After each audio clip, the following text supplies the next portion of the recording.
House will come to order. Mr. Clerk, how about ring the bell, please?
Okay, members, House will come to order. House will come to order, and members will please take your seats.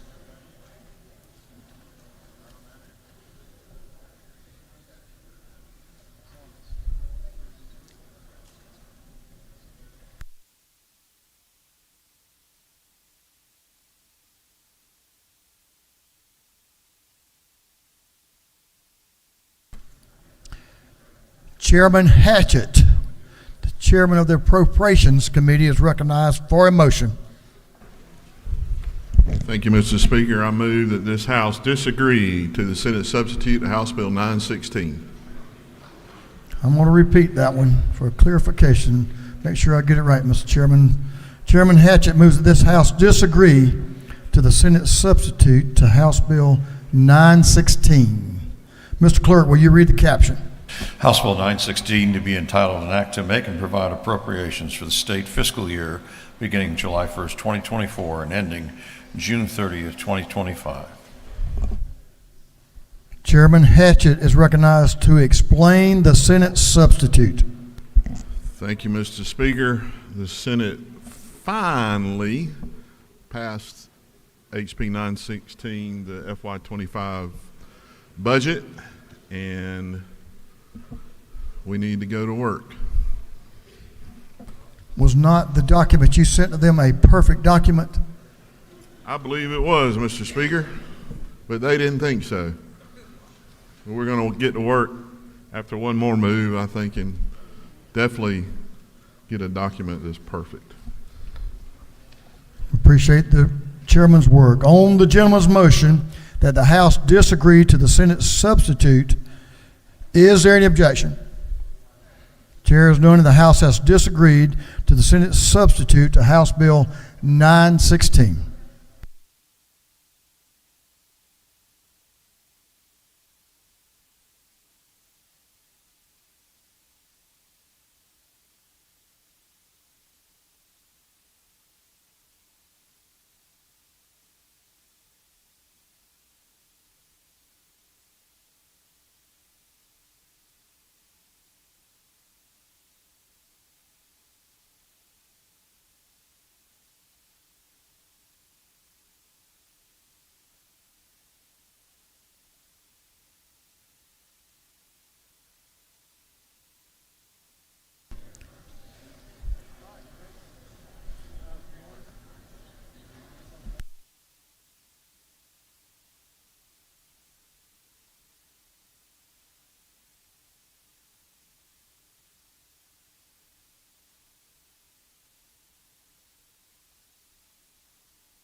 Representative Franklin is recognized for a motion. Thank you, Mr. Speaker.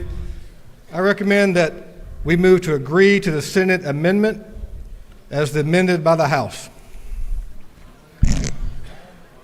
Let's see. Senate substitute on. I'm going to help you. Go ahead. You got it. All right. H. Bill 285, agree to the Senate amendment as amended by the House.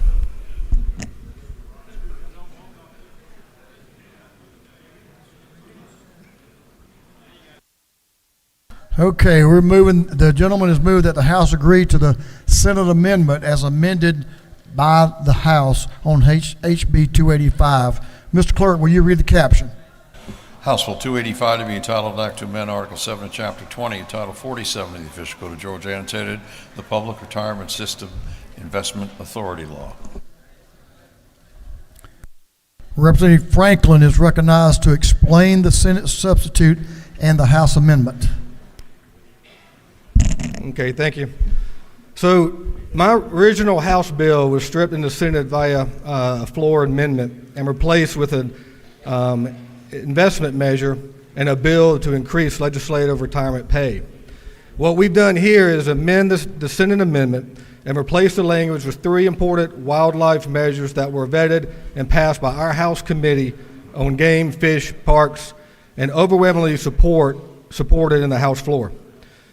The First Amendment updates the effective date of the code section dealing with hunting with air guns by extending a scheduled sunset to 2028.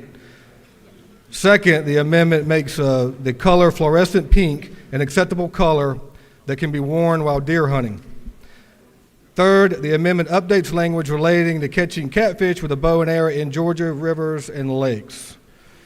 And colleagues, I ask for you to once again give your favorable consideration to these three simple measures. Thank you.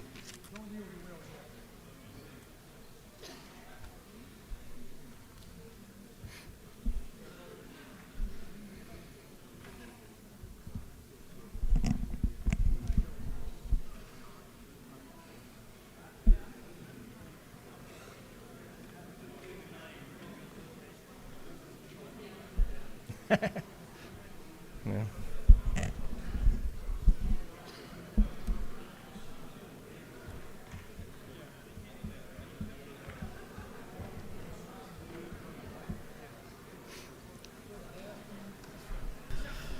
So, gentlemen, will you yield for a couple of questions?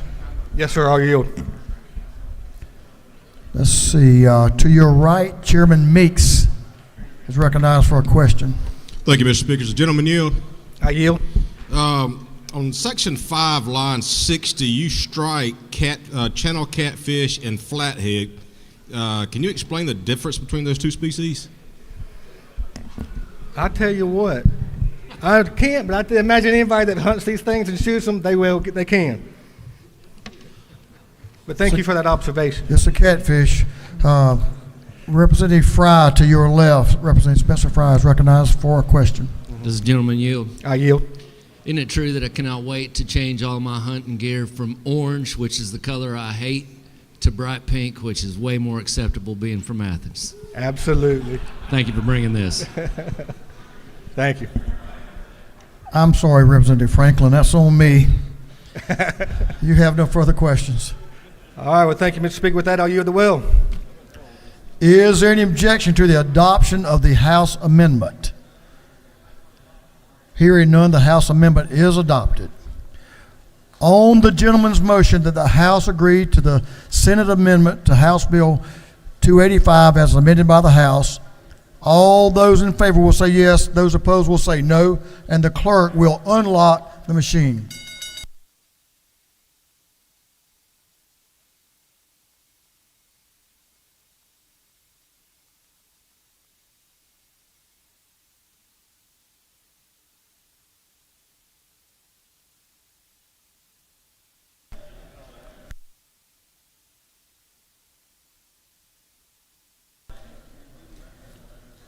Have all members voted? All members voted? If so, the clerk will lock the machine. On the gentleman's motion that the House agree to the Senate amendment as amended by the House, the yeas are 162, the nays are 1, and the House has agreed to the Senate amendment to House Bill 285 as amended by the House.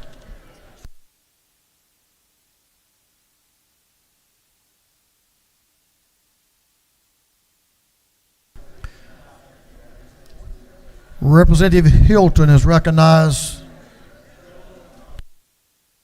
for a motion. Representative Hilton.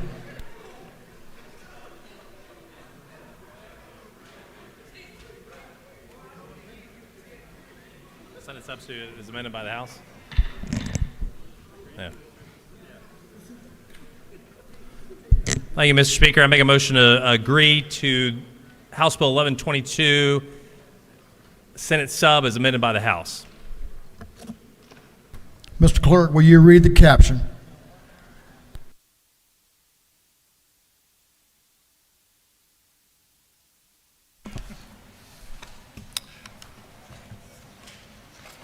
House Bill 1122 to be entitled an act to amend Chapter 2, Title 20 of the Official Code of Georgia annotated relating to secondary and elementary education so as to provide for funding requirements. Representative Hilton, will you explain the Senate substitute and the House amendment? Thank Thank you, Mr. Speaker. House Bill 1122 passed the House with overwhelming bipartisan support. It helped our charter schools. On its way over to the Senate, it picked up House Bill 1186, which deals with school performance ratings. That GOSA, in conjunction with DOE, must produce a single score. The Senate amendment on the floor was DOE must also produce the disaggregated components of that single score. We were comfortable with that. It passed the Senate unanimously. Don't worry about The House then is amending it with instructions from the governor's office to make some changes to a couple lines that have no significant impact to the bill. With that, I ask for your favorable support and will yield for any questions. Gentleman has no questions. Thank you, Mr. Speaker. Is yielded the will. Is there any objection to the adoption of the House amendment? Chair hears none, and the House amendment is adopted. On the gentleman's motion that the House agree to the Senate substitute to House Bill 1122 as amended by the House, all those in favor will vote yes. Those opposed will vote no. And Mr. Clerk, will you unlock the machines?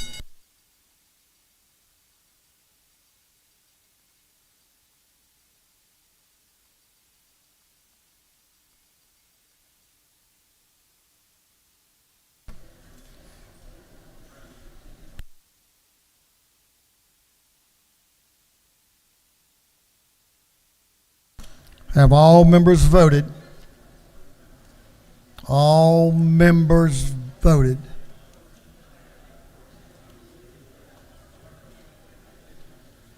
If so, the clerk will lock the machines.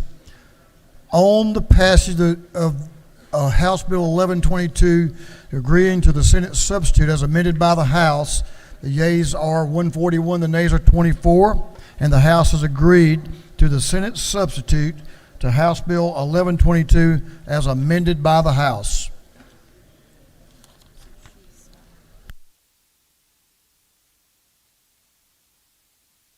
Representative Ballard is recognized for a motion.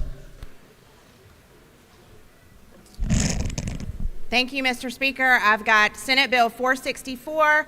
I move that this House agree to the Senate amendment as amended by the House. Mr. Clerk, will you read the caption? Senate Bill 464 to be entitled an act to amend Article 17 of Chapter 2 of Title 20 of the Fiscal Code of Georgia annotated relating to teachers and other school personnel so as to establish a school supplies for teachers program. Representative Ballard is recognized to explain the House amendment. Okay. The House amendment simply adjusts the dates of the creation list of 5 screeners in the Georgia Early Literacy Act. We've adjusted these dates to make it easier for our districts and our teachers to get training. The Senate amendment creates an executive committee for the Georgia Literacy Council. If there's no questions, I'll yield the will. You do have a question to your left. Representative Becky Evans is recognized for a question. Thank you, Representative Ballard. Do you yield? I do. Yes. Could you just tell us in the lines about the executive committee? Could you refer us to that, please? Okay. This creation of the executive committee, which will be the voting members of the council, it's the first section of the bill. One person will be designated by the governor, one designated by the president of the Senate, one by the speaker, a representative from the State Board of Education, and the chairperson of the Literacy Council will be those 5. Okay, I'm sorry, what lines are those? Would you be willing, It's section 1 starts on line 24 of the Senate version.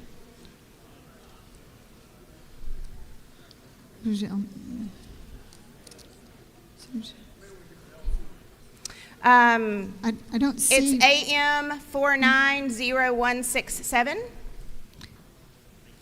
We have LC 550302S on our desks. That's the House version. That's the House amendment, or the House version. You want the Senate one. It should be right behind that.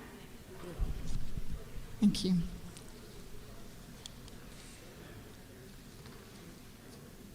All right, thank you so much. Thank you. Lady has no further questions. Okay, thank you, Mr. Speaker. I yield the will. Ladies yield to the will. Is there any objection to adoption of the House amendment? Chair hears none. The House amendment is adopted. On the lady's motion that the House agree to the Senate amendments to Senate Bill 464 as amended by the House. All those in favor will vote yes. Those opposed will vote no. And the clerk will unlock the machines.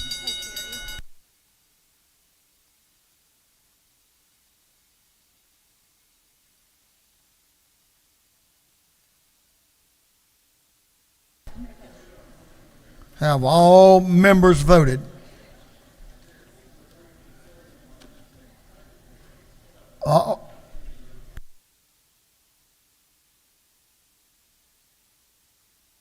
All members have voted. If so, the clerk will lock the machine. On the gentlelady's motion that the House agree to the Senate amendment as amended by the House, the yeas are 166 and nays are 1. The House has agreed to the Senate amendment to House Senate Bill 464 as amended by the House.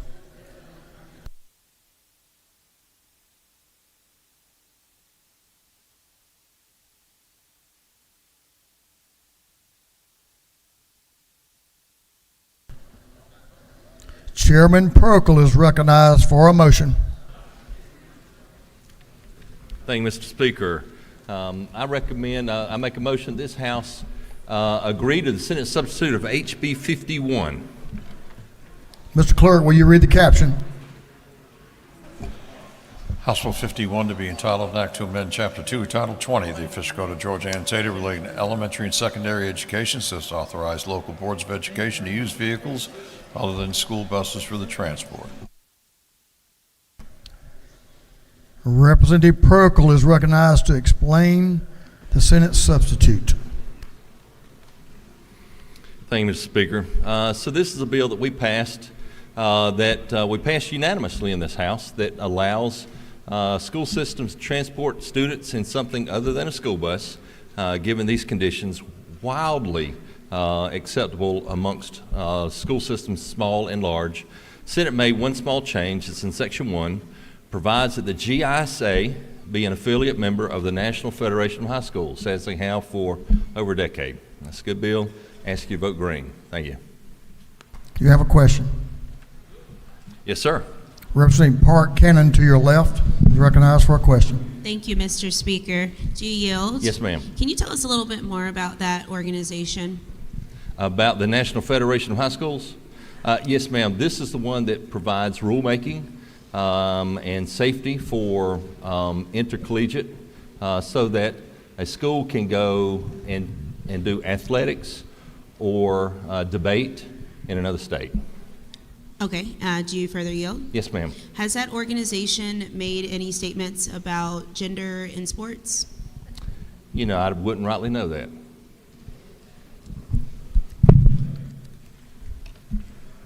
Gentleman has no further questions. Thank you. Green, please.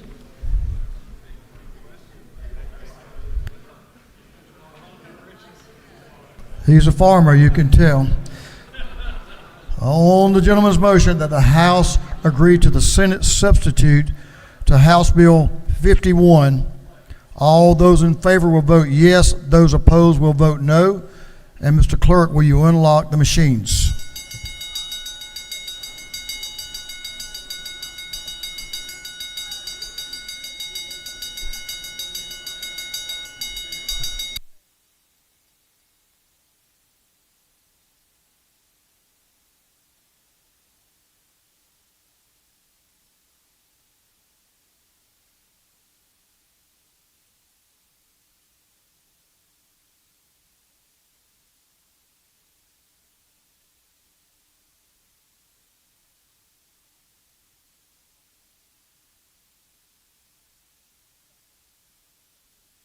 Have all members voted? All members voted. If so, the clerk will lock the machine. On the gentleman's motion that the House agree to the Senate substitute to House Bill 51, the yeas are 166, the nays are 4, and the House has agreed.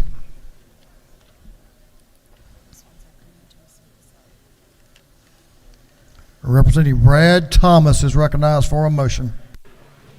Thank you, Mr. Speaker. I'd like to make a motion to agree to Senate substitute to House Bill 385.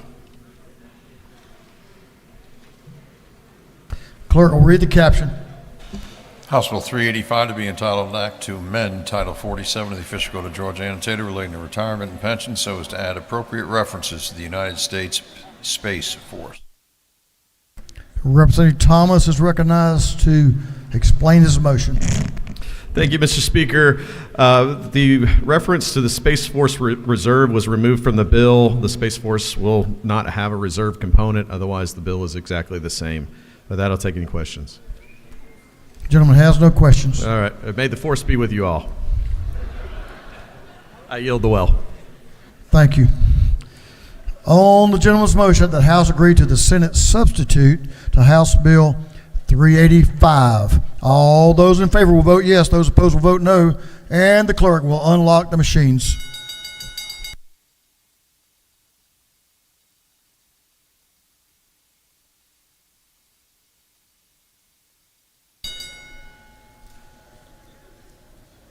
Have all members voted? All members voted. If so, clerk will lock the machines. On the gentleman's motion that the House agree to the Senate substitute of House Bill 385, the yeas are 168, the nays are 0, and the House has agreed to the Senate substitute.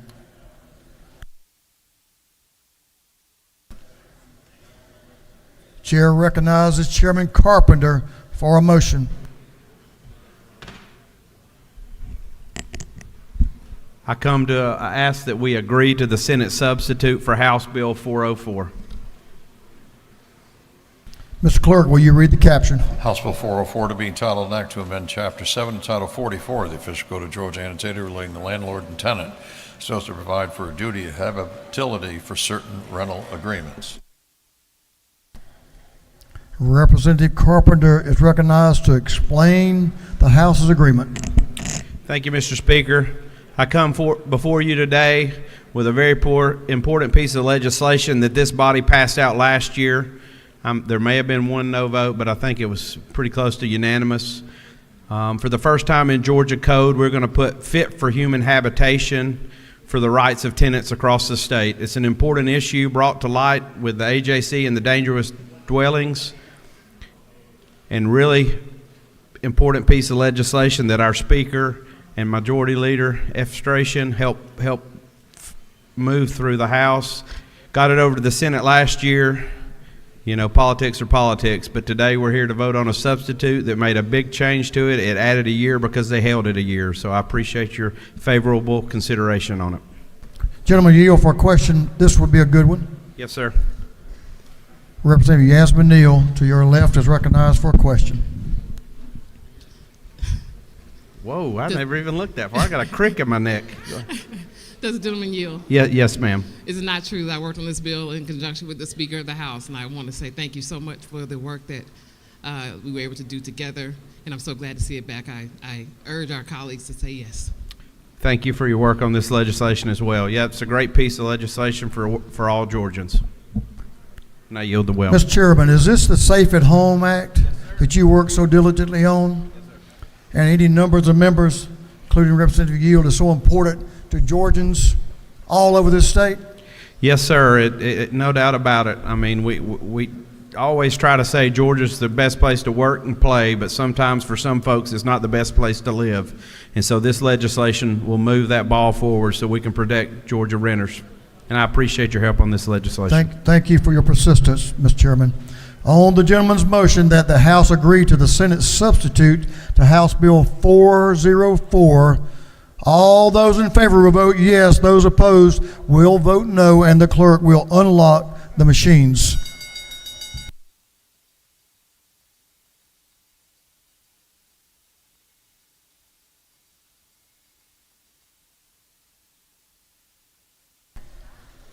Have all members voted? All members voted. If so, the clerk will lock the machines. On the gentleman's motion, the House agree to the Senate substitute of House Bill 404. The yeas are 168, the nay is 1. The House has agreed to the Senate substitute. Congratulations, House. Thank you for your work on this important piece of legislation. Give yourselves a hand.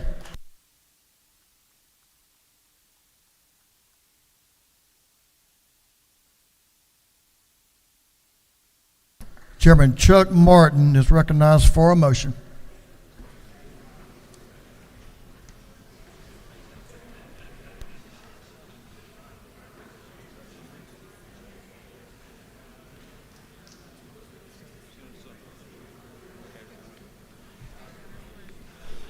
Yes, Mr. Speaker, I move that the House agree to the Senate substitute of House Bill 1267. Mr. Clerk, will you read the caption? House Bill 1267 to be entitled an act to amend Title 50 of the Official Code of Georgia annotated relating to state government so as to repeal Chapter 13A relating to tax tribunals. Representative Martin is recognized to explain the Senate substitute. Ladies and members of the House, we voted this on the 27th, I believe, of February with a unanimous vote. This is the enabling legislation to move the tax tribunal from the executive branch into the judicial branch. The Senate helped us out and made some clarifying language in judiciary. It would be wrong for the Senate Judiciary Committee to not to be able to help us out a bit with that, but it just accomplishes what we did on February 27th. I'd stand for any questions, Mr. Speaker. Gentleman has no questions. I yield the well and ask for the House's favorable consideration. On the gentleman's motion that the House agree to the Senate substitute to House Bill 1267. All those in favor will vote yes. Those opposed will vote no, and the clerk will unlock the machines.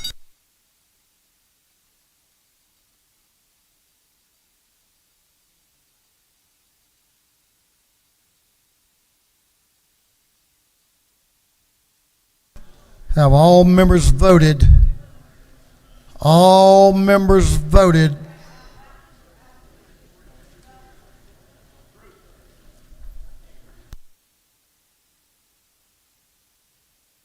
If so, the clerk will lock the machine.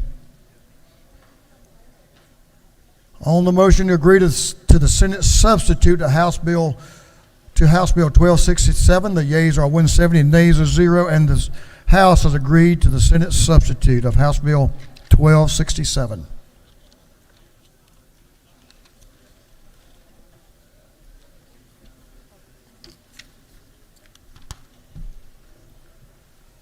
Chair Lady Dempsey is recognized for a motion.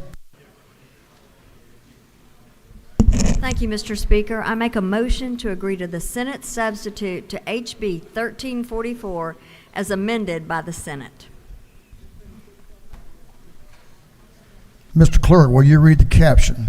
House Bill 1344 to be entitled an act to amend Article 1 of Chapter 2, Title 37 of the Official Code of Georgia annotated relating to general provisions relative to the administration of mental health.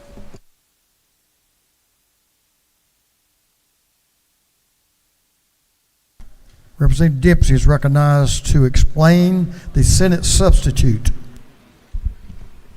This is a bill that we passed for the Department of Behavioral Health and Developmental Disabilities. The simple changes that were made are on page 3 of the bill, line 44 and 45. It simply added the chairperson of the State Board of Pardons and Parolees to the list of members that are able to have someone be in their place when they cannot be there for board meetings. Lady has no questions. Thank you, Mr. Speaker. I yield the well. She's yielded the will. On the lady's motion that the House agree to the Senate substitute to House Bill 1344, all those in favor will vote yes. Those opposed will vote no, and the clerk will unlock the machines.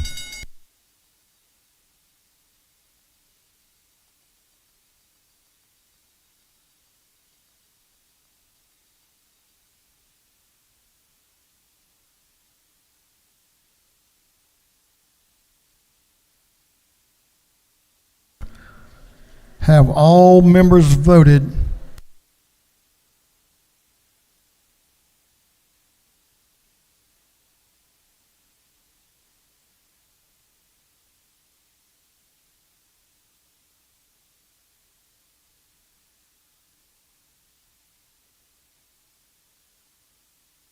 For what purpose does Representative Holly rise?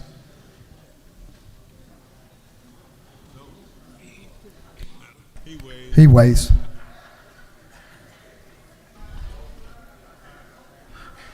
All members voted. If so, the clerk will lock the machines. On the lady's motion that the House agree to the Senate substitute to House Bill 1344, the yeas are 165, the nays are 2. The House has agreed to the Senate substitute.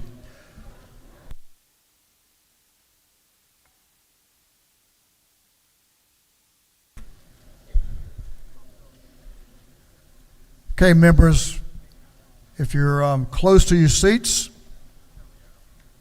I would appreciate it if you assume your seats in the House. We have a very special afternoon order.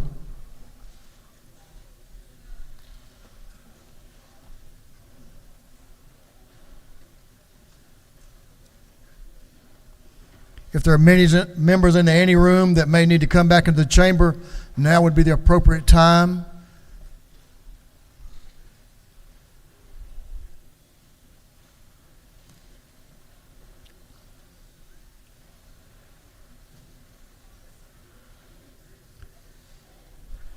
We all are aware that we have members of this body, members of our family, that will not be returning. And we've heard from several members that will be doing just that over the last few weeks and the last month. And I have one today that we're going to recognize so he can come to the well,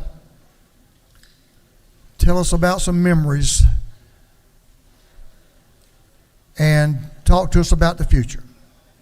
With that, I'm going to recognize the minority leader of this House, Representative James Beverly. Mr. Leader. Thank you, Mr. Speaker.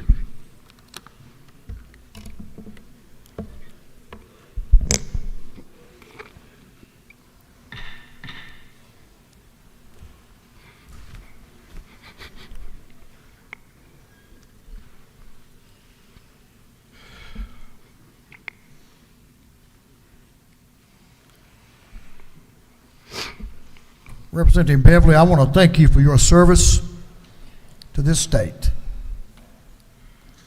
I've met your family. I know you're going to introduce them. I want to thank you for that service. Thank you for your dedication to Georgia. A number of years you've been here representing the folks down in Bibb County, and your service does not go unnoted. You've made a difference, and I'm personally proud to call you a friend and thank you for your service to the state and for the betterment of our citizens. Representative Beverly. Thanks, Mr. Speaker. You know, in life, you got to have a wingman, and y'all don't realize it, but the Speaker's my wingman. And every once in a while, he told me years ago when we were fighting, when he was the leader, Chuck, we were fighting over some bills trying to get through the House on crossover. And we got 12 bills passed on one day, and me and him were, I mean, you guys can't even imagine the long nights we had. And afterwards, he said to me, you know, I know how you fight when you're sober. And I said, what? I know how you fight when you, okay, never mind that, I'll stop. Okay. He is a good man and a dear friend. Mr. Speaker, thank you. I didn't have time to prepare remarks. I mean, this is the craziest thing. I'm here today and I'm sort of overwhelmed by sadness. I did not see that coming for a better part of a year. I have contemplated what I've done in this House, where we are as a state of Georgia, and what does the future look like. And in that space, what I can say to y'all, without a doubt, is I laid it all on the line. Is that I know within myself that I was faithful of the little things. And so I suspect that God will have me do something else. what you don't know, and I want to share just a few things from the last few days. As you guys know, many of you may or may not know, I'm originally from Baltimore, Maryland. And so today around 4 o'clock this morning, the Francis Scott Key Bridge came down. I've been across that bridge. We've been across that bridge numerous times. The only way you can sort of get into Baltimore from the airport is Scott Key, or you got to go under the Harbor Tunnel. Neither one of them are fun, but the day the bridge came down. And so for those people who lost their lives and are still looking for stuff, thank God no one in my family was there. But it was a tremendous, harrowing day. So to the folk in Baltimore, we're praying for you here in Georgia. Y'all don't have to stand up. Y'all sit down. The last few days, the reason why I hadn't prepared any remarks, I'm going to tell you about what happened. And this is not to tell you this in a morbid sense. It's just the reality of where I am. On Thursday, I got a call from my mom. And she told me I need to get to Raleigh, North Carolina, because my cousin was turning 60 years old and he wanted me to come. And so I said, well, I'm right in the middle of session. I can't come. She said, well, he has prostate cancer. And he's going to tell the family about what's going on. So y'all know how we do. We jump, we lean right into it. We get up there, and I get up there, and he's going through what he's got to go through, and we'll know that as a family soon enough, how he's going to prevail. But what you don't know is about 6 weeks ago, one of my dear friends was diagnosed with lung cancer. And she is a very dear, dear friend of mine. Today is Tuesday, right? Yesterday I was in the hospital from 4:30 in the morning to 11 o'clock last night with her family, because I have a particular skill set around the nomenclature of disease that I could lend to her family to help them make sense out of her having the lower third of her left lung removed. And I'm not saying that in a morbid sense, because every last one of us in this house has made a tremendous sacrifice. And to those around us, we've all been through something. And that's why we are members, and that's why we are family. And it is not lost on me the toll that it takes on every last one of us to serve in this capacity, to serve our districts the best we can, trying to form a more perfect union. In 2011, I came in a special election. I sat right over there. It was better than D block, Trey. It was A block, buddy. And I sat right there, right where you are, Sue Hung. And I was the only, where's Sam? There's Sam. I was the only Democrat that sat in that area. And if y'all don't know it, my hue was a little bit different than everybody over there, mostly. I was the only bright spot in a sea of Republicans. And Sam was my seatmate, Jason Shaw and Amy Carter. And I got frustrated one day. I said, man, we got to get some more Democrats over here, you know. And we had just changed the rules, Mr. Speaker, where you had to have a caucus to go out to dinner. Before that, in a couple of years, you could, like, people take you out to dinner, but now you need a caucus. It was a foolishness. So Sam looks at me, I look at him, like, man, we should start our own caucus. I said, what should you call it, Bev? I was like, let's call it the Zebra Caucus. I'm the only stripe on a zebra, right? And that lasted for 4 or 5 years. And then Sam got in the well, and Jason says, y'all remember the cattle bill, right? But nobody can forget that bill. And Sam gets in the well, and he said, Bev, he has this Black Angus. I said, Black Angus, what is that? He's like, these big old cows. I said, man, I'm going to ask him a question. So we're encouraging, everybody's over there laughing, fooling around, which they're still doing. The A block has not changed. Y'all guys, calm down, okay? You know, especially you, buddy. Ridley, where's Ridley at? Never mind. You guys, that A block is always crazy, but Sam gets in the well, and Sam, I say, Sam, what's the difference between like a regular cow and Black Angus? He said, Bev, once you go black, you never go back. And this place went bananas. And that began a long time over there. I think the only person left over there is Corbett. And in 12 years, the only person left is Corbett, and he's my brother from another mother. Good to see you, brother. Now, let me talk a little bit about where we are, where I am, and then sort of where we'll go from here, where I go from here. There's one thing that no one in this room will be able to do for as long as you live. You've never been able to do it. You won't be able to do it today, and I guarantee you, you won't be able to do it tomorrow. Anyone know what that is? Someone? No one? Okay. Small crowd, thanks. What you will never be able to do, no matter how hard you try, is see your own face. Never. So you have to rely on people around you to help you to see who you are in space and time, because you'll never, ever, ever be able to see your own face. Just a reflection. And your reflection can come off of 2 or 3 or 4 different medium. Y'all know I'm an eye doctor, so I can talk about this all day, but I won't. But the 3 or 4 reflections that I get to see all the time is the 4 folk who sit up here with me today. The first one is my former wife, Michelle Prettyman. And Michelle, just wave, because I don't know you.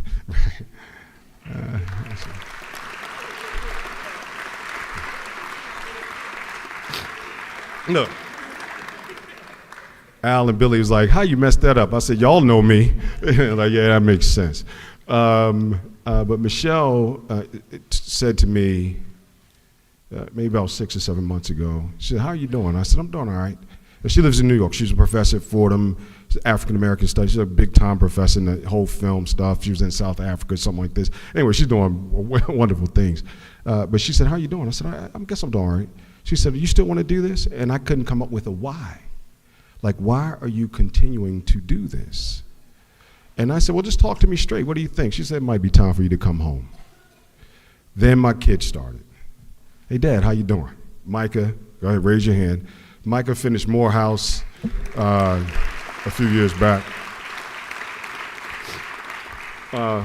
He lived with me during COVID. So when we came home, he had to live with me for a year in COVID. Now, let me tell you something about raising a man from Morehouse. You got to raise a man.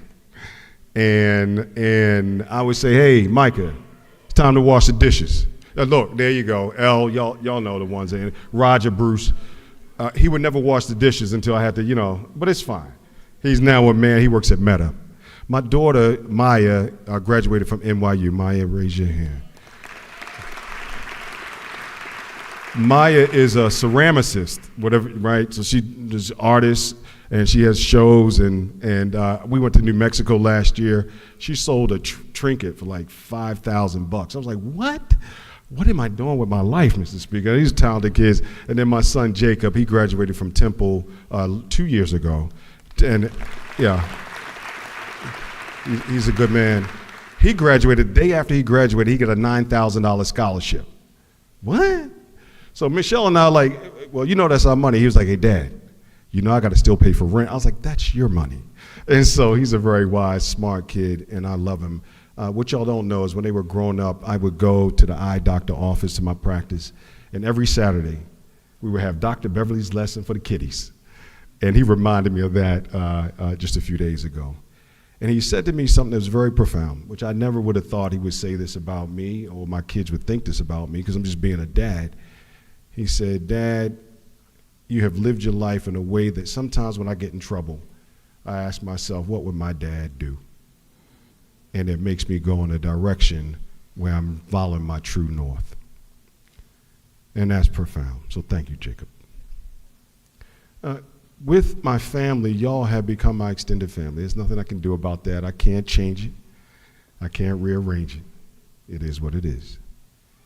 And I am grateful, so deeply grateful to each and every one of you. So what I want to do is I was going to try to name everybody here who has impacted me. We would be here until tomorrow.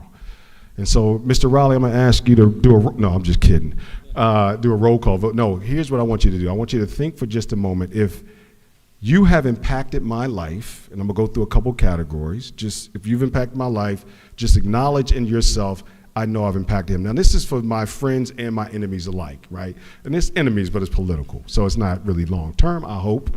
But it's friends and enemies. So if you've impacted my life, I want you to acknowledge this. First group, I want to have yourself acknowledged as black women. So if any black woman in here, everyone, that you've impacted my life, just like, yeah, it'd be me. Okay, all right. Next, black men. Okay, Democrat. I'm gonna start with Democrats because that's the superior. Okay, just okay. All right, so Democrats. All right. White women. All right, white WMDs. Y'all know what WMDs are? Oh man, white male Democrats. I'll come to WMRs in just a second. But the WMDs, Mr. Speaker, now y'all got to do something about this gerrymandering, man, because the Democratic Party is now left with two WMDs. Y'all take care of my people, please, okay? Right, the Asian, Latinx. Again, if you've impacted my life, please acknowledge that in your soul. For those who don't know, if you've impacted my life, you might not have, because I haven't spent that much time with you yet, but it's coming. And then on the Republican side, same thing. Black women, white men, Asian, Latinx. Now, there's another category I'm going to come up with right now on the spot. Those who don't know what you are, that's fine too. Because if you don't know that you impacted me, you have. Trust me, you have. And I'm grateful, deeply grateful. Now, for those in the audience who have impacted me, the question I have to you is, have I impacted you as well? And if I have, those people who said, yeah, there's an impact you had on me, I want y'all to stand up. Stand up. Stand up right now. Stand up. Stand up. Stand up. No, it's not a secret vote, Al. It's not a secret vote. It's not a secret vote. It's not a secret vote. It's not a secret vote. Okay. Y'all are my family. I love you. I love you. I love you. I love you. I love you. I love you. I love you. And y'all can't change it. You can't rearrange it. It is what it is. Y'all sit down. Collectively, we represent Georgia. And I am profoundly grateful that I have an extended family beyond the ones who allowed me to serve for a dozen years. So I honor y'all. I salute y'all today. I am glad to be gone, but it's coupled with a profound sadness because I leave y'all, my extended family. So, Mr. Speaker, I am grateful to you, again, for being my friend. And to the folk who are in this room, I am profoundly grateful. We will make Georgia a more perfect union soon enough. I love you, guys, and with that, I yield the well. Thank you, Mr. Speaker.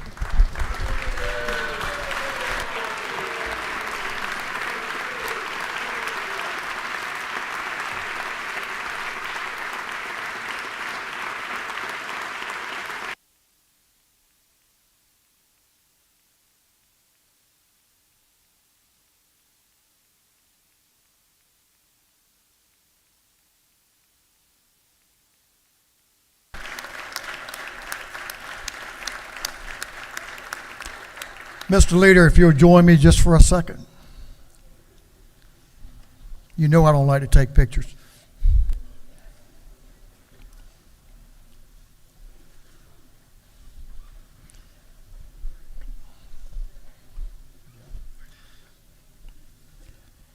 You know, one of the things we share with each other is this family.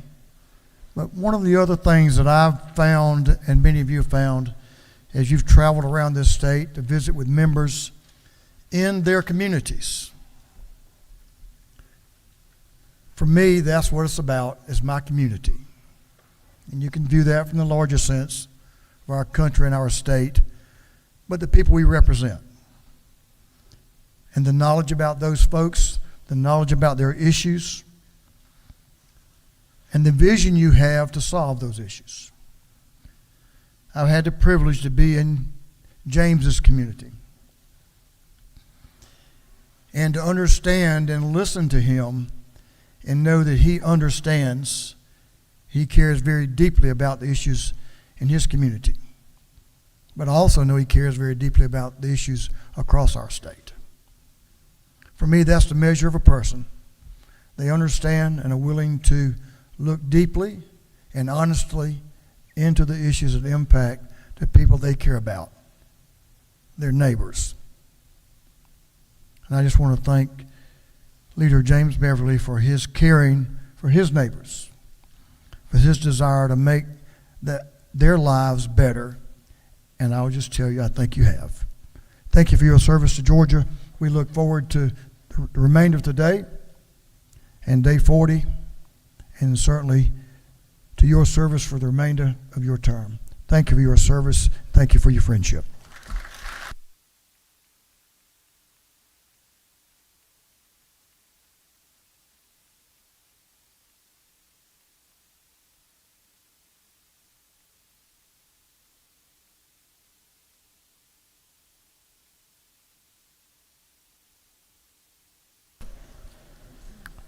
We're going to carry on with the work of this day.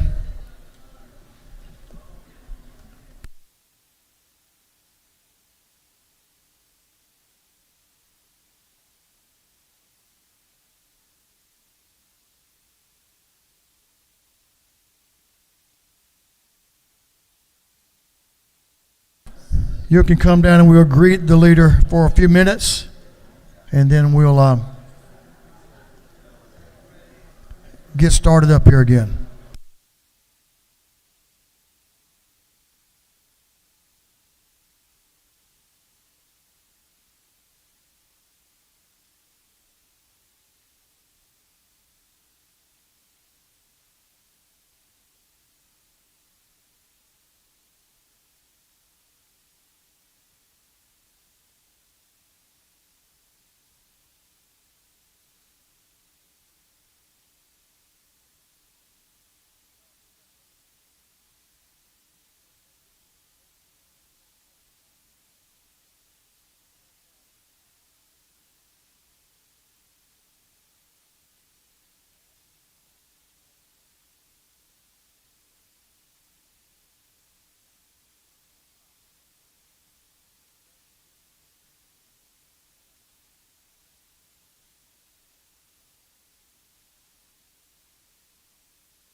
Mr. Leader, I didn't know you had so many friends.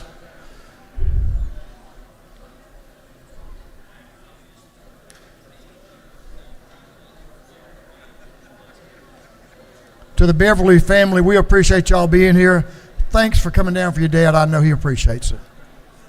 Thank you here. Safe travels to y'all. Okay, the House will come back to order. House will come back to order.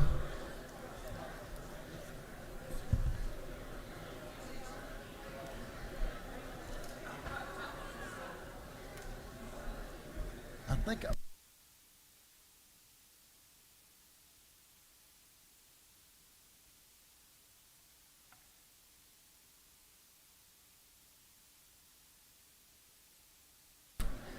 House will come to order. I'm going to ask the clerk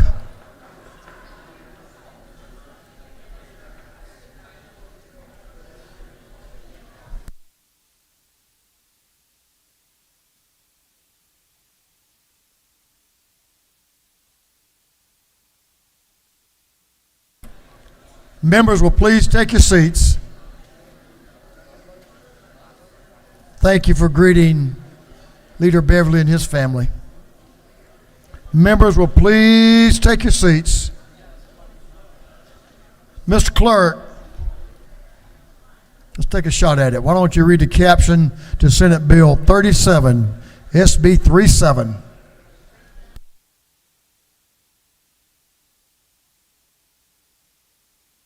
Senate Bill 37 to be entitled an act to amend Article 1 of Chapter 16 and Title 15 of the Fiscal Code of Georgia annotated relating to general provisions regarding sheriffs, so as revised qualification requirements for the office of sheriff. This bill has been referred to the Committee on Public Safety and Homeland Security. That committee recommends that this bill do pass by committee substitute.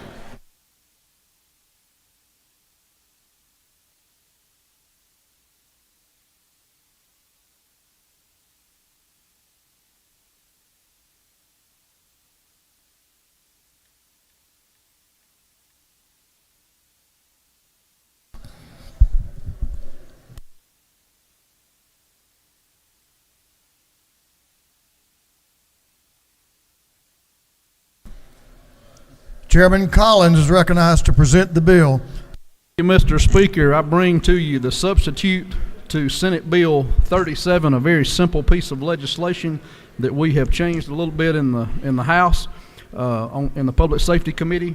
What we're doing in the first section of the bill is we're allowing a court supplement to be given to the sheriffs for covering an additional court. It just gives one additional court, so they'll be receiving a supplement for a total of 2 courts. Section 2 is a little piece of legislation I thought would be pretty important to some of the metro areas and populous cities around the state. It deals with public safety law enforcement that continue to run the blue lights once they leave a jurisdiction. Currently, right now, there's no legislation that addresses the illumination of a solid blue light. I can't tell you how many times over the last several years coming to the Capitol down here in the mornings, I would look up in my rearview mirror and I would see a solid blue illuminated light.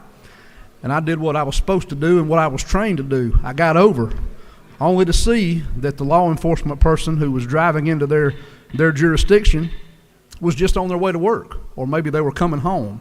So what we're trying to do with this piece of legislation is to protect the integrity of the blue light. We don't prohibit them from running that solid blue light in their jurisdiction when they're on patrol. And matter of fact, I probably think that's a good idea in some of the jurisdictions around here to let folks know who the police is. But that's what Section 2 does. Section 3 of this legislation will simply be another bill that we had heard earlier that allows for the jailers to facilitate the arrest of someone. A lot of jurisdictions around, this was another representative's bill we put into this one.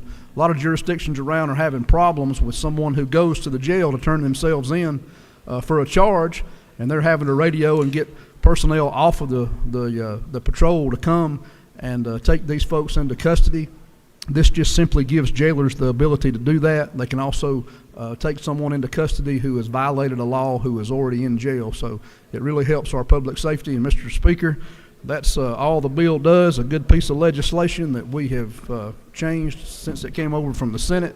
I'd ask for the body's favorable consideration. If there are no questions, I'll be happy to yield the well. The gentleman has a question to your left, if you'll yield. Yes, I will. Representative Park Cannon has a question for you. Representative Cannon. Thank you, Mr. Speaker. Do you yield? I do. Thank you. On section 2, the lines 27, it says it shall be unlawful, but what's the penalty?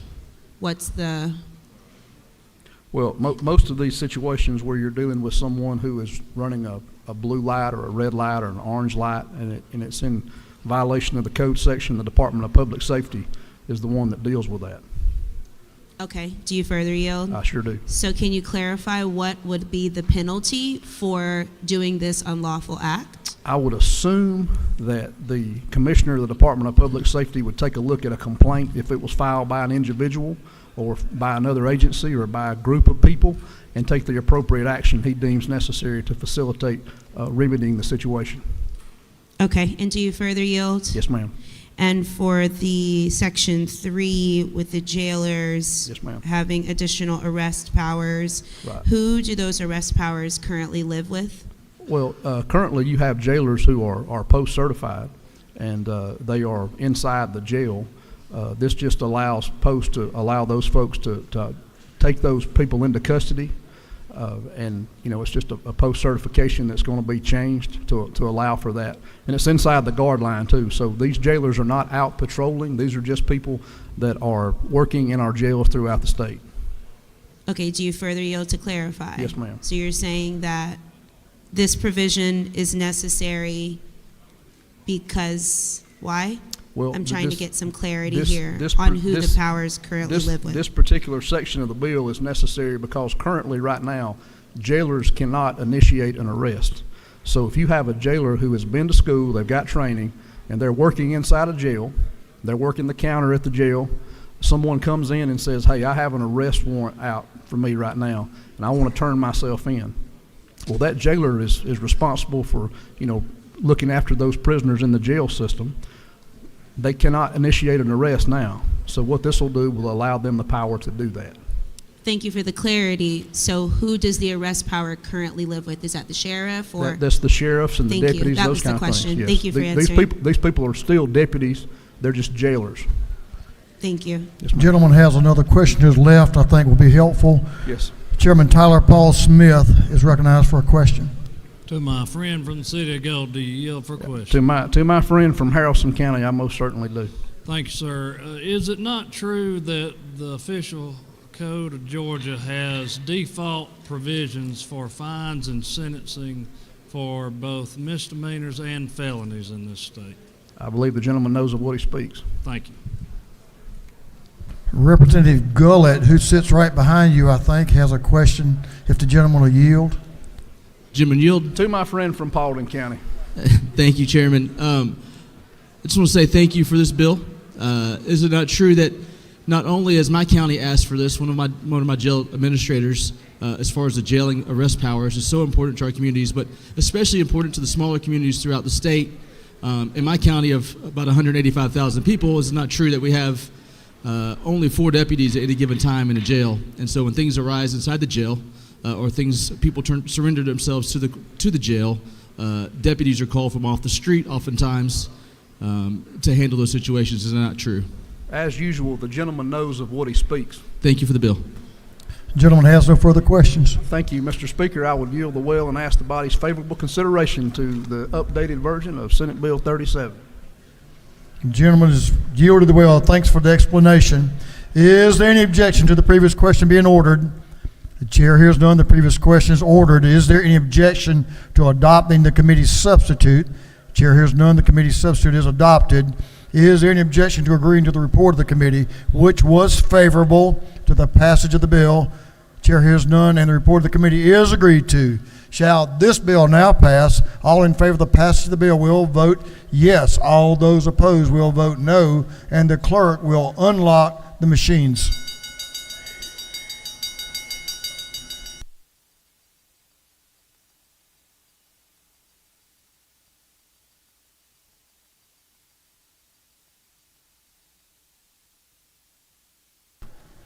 Have all members voted?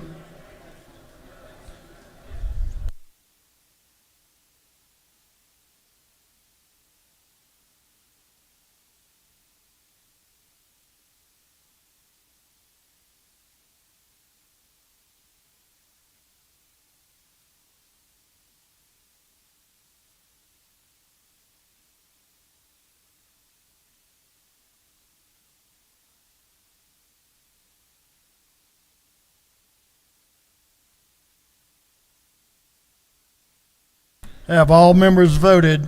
If so, the clerk will lock the machine on the passage of Senate Bill 37. The yeas are 161, the nays are 2. This bill, having received the requisite constitutional majority, is therefore passed. Mr. Clerk, will you read the caption to Senate Bill 417?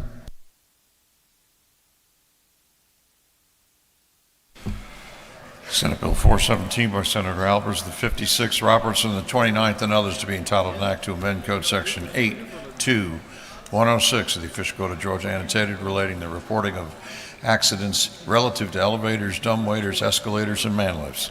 This bill having been referred to the Committee on Public Safety and Homeland Security, that committee recommends that this bill do pass by committee substitute. The gentleman from Baldwin County, Representative Ken Vance, is recognized to present the bill. Representative Vance. Thank you, Mr. Speaker and fellow representatives. I come to you today with Senate Bill 417, and what it does, very briefly, is requires reports of accidents on elevators, escalators, moving sidewalks, and so forth to be filed by the end of the next business day. The bill also creates a new misdemeanor for detonating fireworks within 150 feet of an emergency medical technician, firefighter, or law enforcement officer when detonation is for the purpose of hindering or disrupting that first responder's duties. It also revises the licensing requirements relating to the display of fireworks and pyrotechnics, and a license for the use of certain specific effects in production of a motion picture or television production, and it also prohibits certain fire-propelled devices. The legislation revises, finally, the inspection and certification requirements relative to boilers and pressure vessels, and it allows for the dissemination of certain information related to the hazardous chemicals in written or electronic form to public employees. This bill is really initiated in the is an agency bill from the insurance commissioner. And Mr. Speaker, if there are no questions, the insurance commissioner, John King, and I would really appreciate your favorable support of this bill.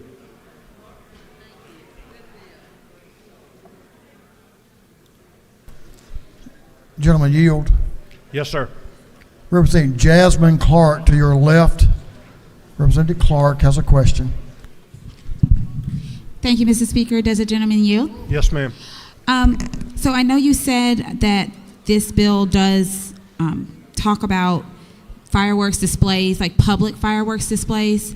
A lot of the people in my district are really concerned about people doing what looks almost like professional fireworks, but in their yards, and it's causing fires and things like that. Does this bill contemplate anything about that? Yes, ma'am, it does. What it does, it will actually give law enforcement a little more leverage, if you will, to stop those kind of things, because you know and I know that the pyrotechnics that are being created today and sold on the street are much more elaborate than the firecrackers you and I had as a kid. Yeah, absolutely. So thank you for your question. Thank you so much for the bill. Yes, ma'am. Representative Bernal to your left. There's a question. Ladies Thank you, recognized. Mr. Speaker. Does the gentleman yield? Yes, ma'am. My question is along that same line, because we have people who are having fireworks shows in our neighborhood. And so the one thing that I find that's a problem is that the smoke is so heavy that you can't even see the house where it is. So based on timing and documentation, if we know, say, the next day, because the police officer is not going to be able to really see if they come in there, can we still report it then? Yes, ma'am. I think this bill does address the issue that you're talking about with the smoke and the noise and everything else. Yes, ma'am. I think it does. Okay. Thank you. You're welcome. Representative Hagan to your right has a question. If the gentleman will yield. Do you yield? Yes, ma'am. This may be a question more for those of us who live in rural areas, and I'm sorry for having not been able to get through this more quickly, but does this bill address any of us who may live in rural parts of the state who like to set off fireworks at our homes, not in a neighborhood. Could you address You mean that? an individual shooting Yes. fireworks at their house in the Yes, country? exactly. I think this bill does contain that common sense measure that treats something, an incident like you're talking about, in a little more common sense way than it would be in downtown Atlanta in a subdivision. Understood. Thank you very much. You're welcome. I yield the well, Mr. Well, Chairman. you had no further questions. Good. Gentleman's yielded the well. Thank you. Well, you did have one question. I'm sorry, but you're yielded the well now. Is there any objection to the previous question being ordered? Chair hears none. The previous question is ordered. Is there any objection to adopting the committee's substitute? Chair hears none. The committee substitute is adopted. Is there any objection to agreeing to the report of the committee, which was favorable to the passage of the bill? Chair hears none. The report of the committee is agreed to. Shall this bill now pass?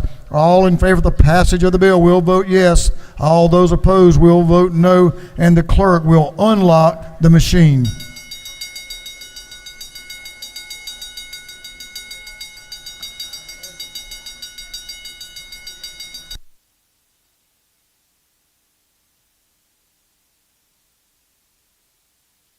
Have all members voted? All members voted. If so, the clerk will lock the machine.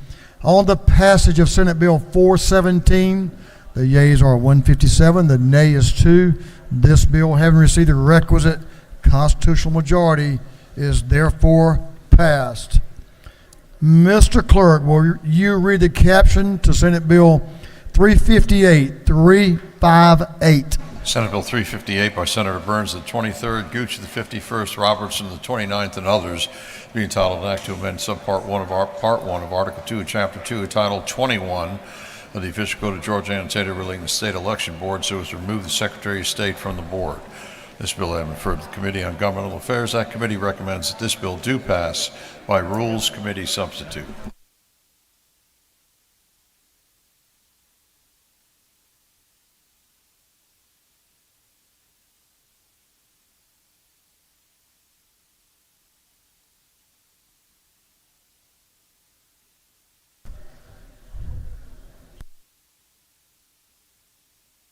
Chairman Leverett is recognized to present the bill.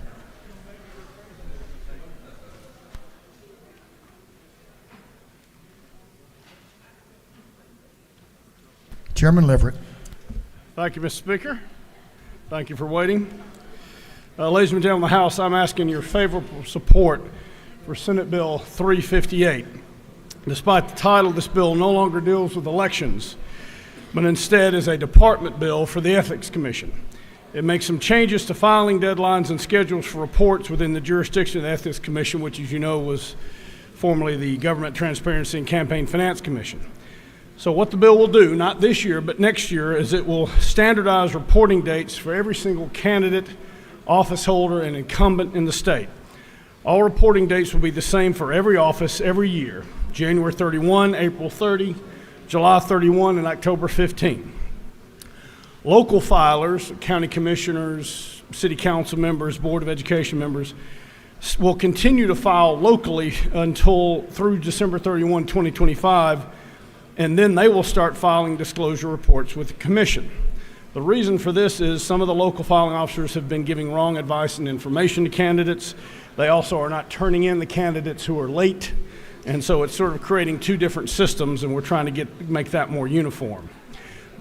An important issue to some of your local officials and to this GMA was that local filers still have the exemption or modified filing requirements if they file the notice that they're not going to raise or spend more than $25,000.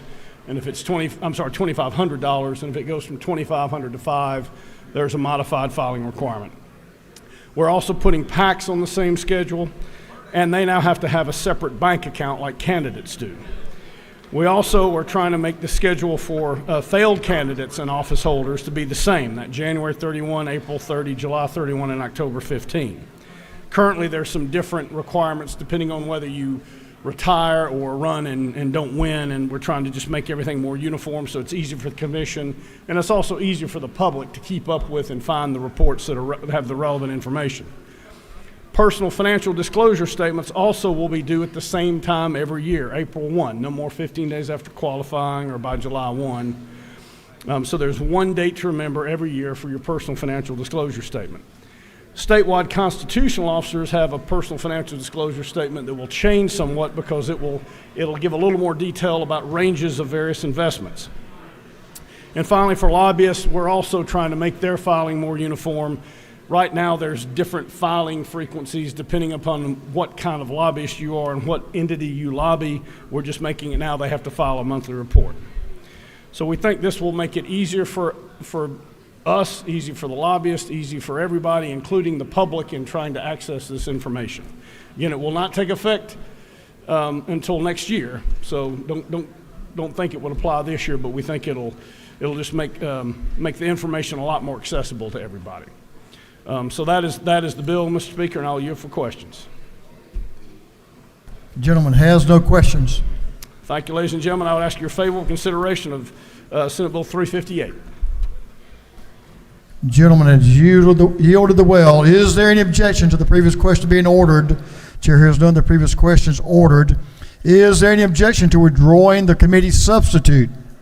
Chair hears none. The committee substitute is withdrawn. Is there any objection to adopting the substitute offered by the Committee on Rules?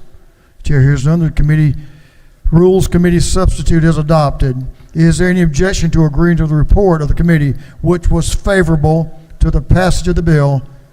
Chair hears none. The report of the committee is agreed to. Shall this bill now pass? All in favor of the passage of the bill will vote yes. All those opposed will vote no, and the clerk will unlock the machine.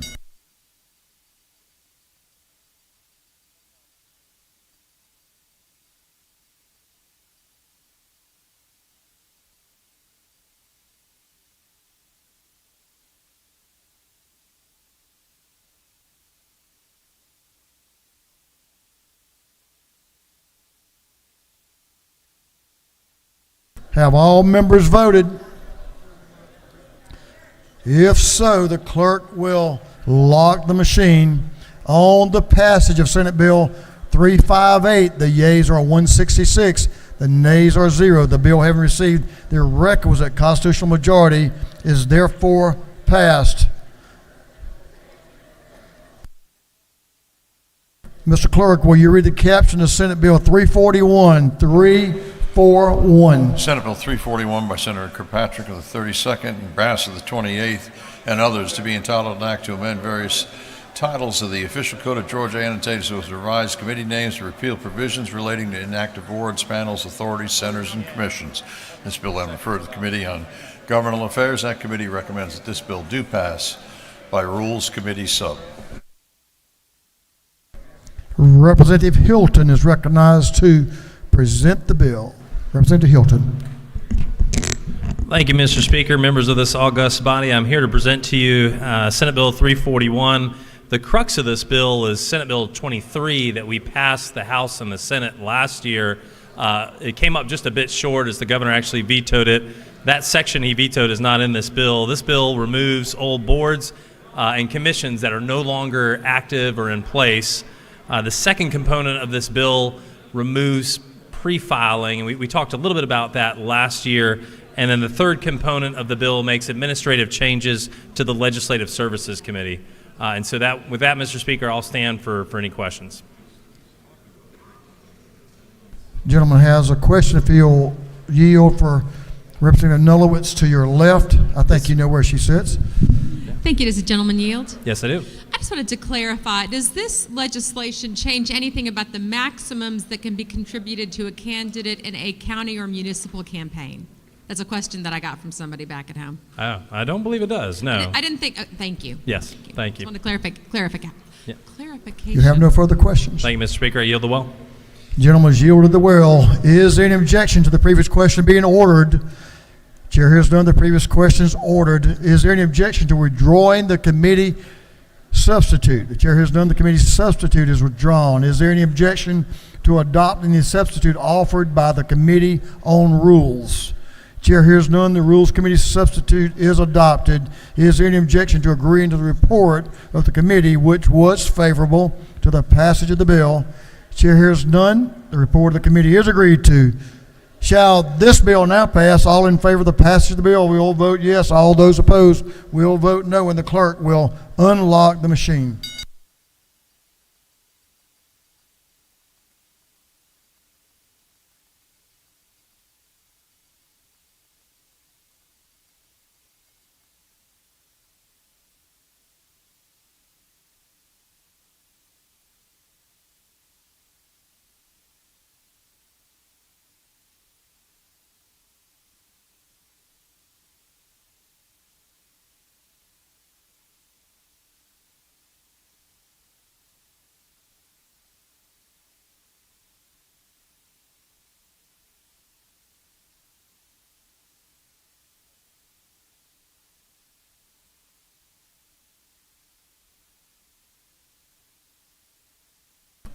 Have all members voted?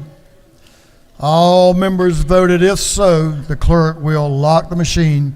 On the passage of Senate Bill 341, the yeas are 162, the nays are 4. This bill, having received the requisite constitutional majority, is therefore passed. Mr. Clerk,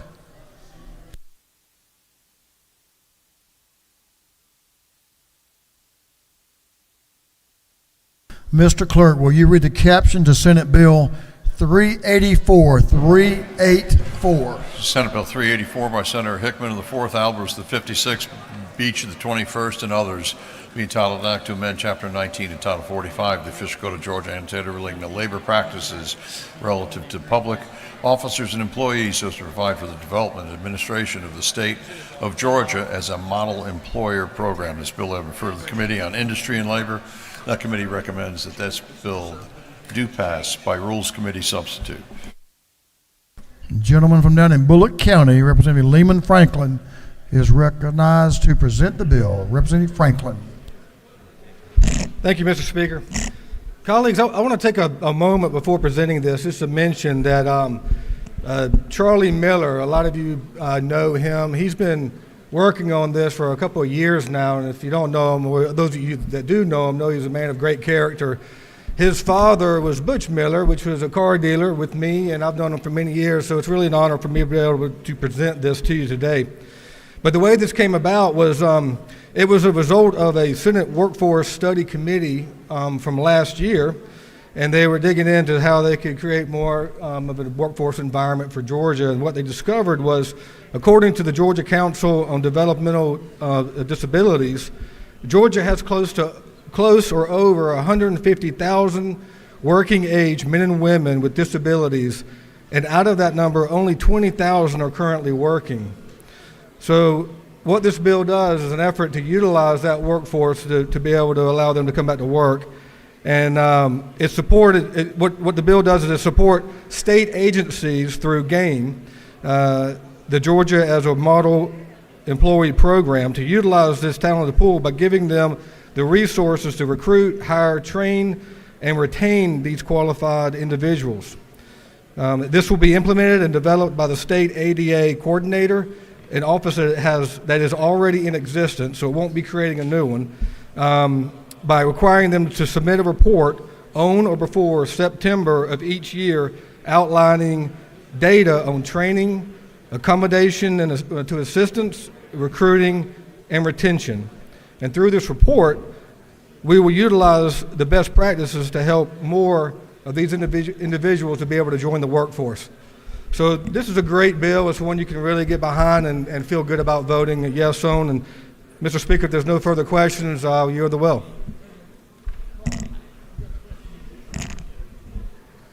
Yes, you have a couple of questions. Representative Cannon to your left has a question. Representative Park Cannon. Thank you, Mr. Speaker. Do you yield? I do. Thank you. I want to show my respect to those living with visible and invisible disabilities, but to ask about line 31, which speaks to reasonable accommodations. I know there has been a long-term effort in this House to address reasonable accommodations for pregnant people, and I was wondering if this bill will support those individuals as well. From my understanding, it does not. It's only, so it does not, from my understanding, it's not the pregnancy people, it's just ones with disabilities. Thank you, and do you further yield? I do. On line 34, it speaks to the state ADA coordinator. In which office are they located, and is that office a funded office of the state of Georgia? It is, yes, it's an office that's already in existence, and it's, let me look it up for you. It is, I can't tell you, to be honest with you. I don't know. I don't know how to answer that. Just the question was whether it was state funded or federal funded. It's state funded. Thank you. Mm-hmm. Gentlemen, further yield? Yes, sir, I do. Representative Holly, to your left in the back, has a question. Thank you, Mr. Speaker. Does the gentleman yield? I do. Sir, is it not true that this bill, it actually will help augment the state's workforce, that oftentimes we're having to look at the severe competition that we have, where literally, because of there's a lack of a talent pool, we have many workers who are actually traveling outside of the state into Georgia, but it's always good, and we can be able to have a workforce that's developed from our own locals, and especially those who are able to transition from the developmentally disabled into the workforce. Is that not true? That is true, and you know, it's amazing that this bill hasn't been enacted before now, so I appreciate your support. Thank you. Thank you. Gentleman has no further questions. Thank you, Mr. Speaker. You're the will.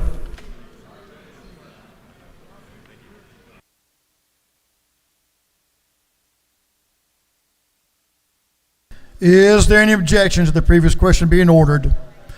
Chair hears none. The previous question is ordered. Is there any objection to adopting the substitute offered by the Committee on Rules? Chair hears none. The Rules Committee substitute is adopted. Is there any objection to agreeing to the report of the committee, which was favorable to the passage of the bill? The chair hears none. The report of the committee is agreed to. Shall this bill now pass? All in favor of the passage of the bill will vote yes. All those opposed will vote no, and the clerk will unlock the machine.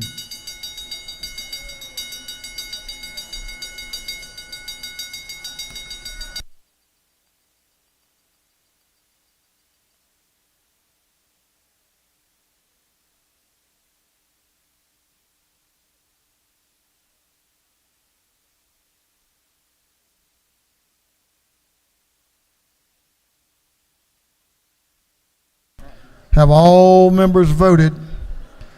All members voted. If so, the clerk will lock the machine. On the passage of Senate Bill 384, the yeas are 157, the nays are 1. The bill, having received the requisite constitutional majority, is therefore passed.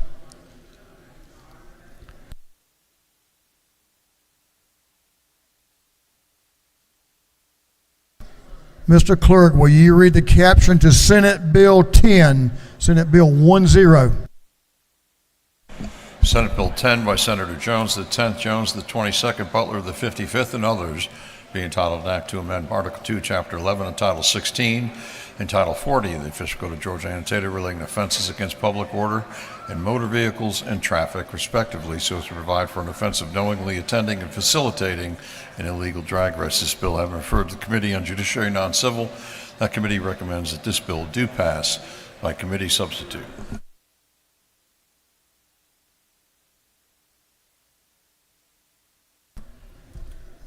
Representative Yasmin Neal is recognized to present the bill.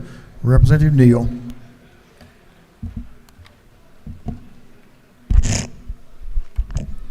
Thank you to the Speaker. Thank you to this body.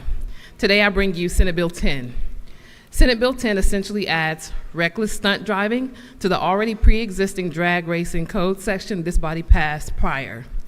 This addition covers all stunt driving, laying drags, and more that go beyond the typical drag racing we are familiar with. It also adds clarification to the code to protect those people who are not involved by adding present and actively participating so not to unintentionally penalize passerbys or people who are not associated with these acts. The goal is to go after people actually working and running said drag racing events and not innocent bystanders. So, Mr. Speaker, that is the bill, and if I have no questions, I'll yield. The lady has no questions. Thank you. I ask for your favorable consideration. Good job explaining the bill. Is there any objection to the previous question being ordered? Chair hears none. The previous question is ordered. Is there any objection to adopting the committee's substitute? Chair hears none. The committee's substitute is adopted.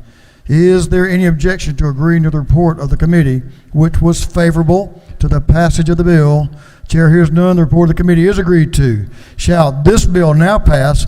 All in favor of the passage of the bill will vote yes. All those opposed will vote no. And the clerk will unlock the machine.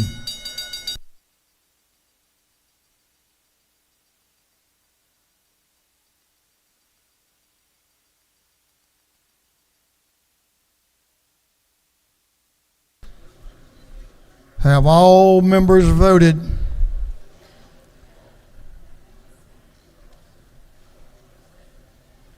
All members voted. If so, the clerk will lock the machine. On the passage of Senate Bill 10, the yeas are 149, the nays are 7. This bill, having received the requisite constitutional majority, is therefore passed. Mr. Clerk, will you read the caption to Senate Bill 322, 322. Senate Bill 322 by Senator Walker, the 20th, Gooch, the 51st, Albers, the 56th, and others, to be entitled an act to amend Chapter 16 to Title 47 of the Official Code of Georgia, annotated relating to Sheriff's Retirement Fund of Georgia, so as to provide for an increase in dues. This bill having referred to the Committee on Retirement, that committee recommends that this bill do pass by committee substitute. Chairman Noel Williams is recognized to present the bill. Representative Williams. Thank you, Mr. Speaker. Members, I bring to you Senate Bill 322 by Senator Larry Walker. This is increasing the sheriff's retirement bill. The fund was established back in 1963. The fund requires no state funding. What we're merely doing is we're increasing the fees from $37.50 to $65 per month, and then increasing the member dues from $45 to $65 per month. This also increases a death benefit from $15,000 to $25,000, and this is for the retirement fund for the sheriffs of the state of Georgia. And I yield for... Gentleman has no questions. Thank you, Mr. Speaker. I yield the well and ask for your favorable green vote on this bill. Thank you. Gentleman's yielded the well. Is there any objection to the previous question being ordered? The chair hears none. The previous question is ordered. Is there any objection to adopting the committee's substitute? The chair hears none. The committee's substitute is adopted.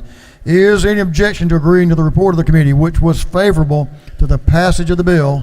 The chair hears none. The report of the committee is agreed to. Shall this bill now pass? All those in favor of passage of the bill will vote yes. All those opposed will vote no. And the clerk will unlock the machine.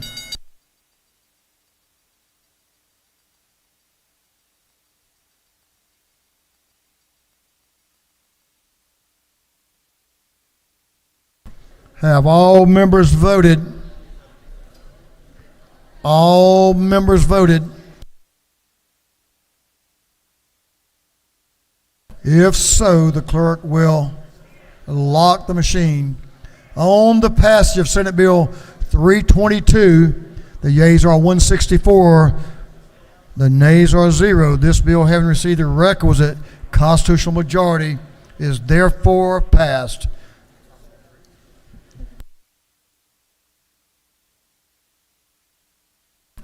Mr. Clerk, will you read the caption to Senate Bill 414?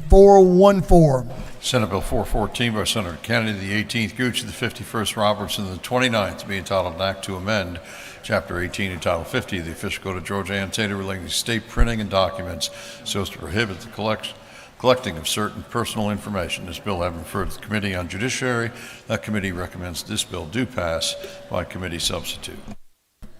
Representative Matt Reeves is recognized to present the bill. Representative Reeves. Thank you, Mr. Speaker.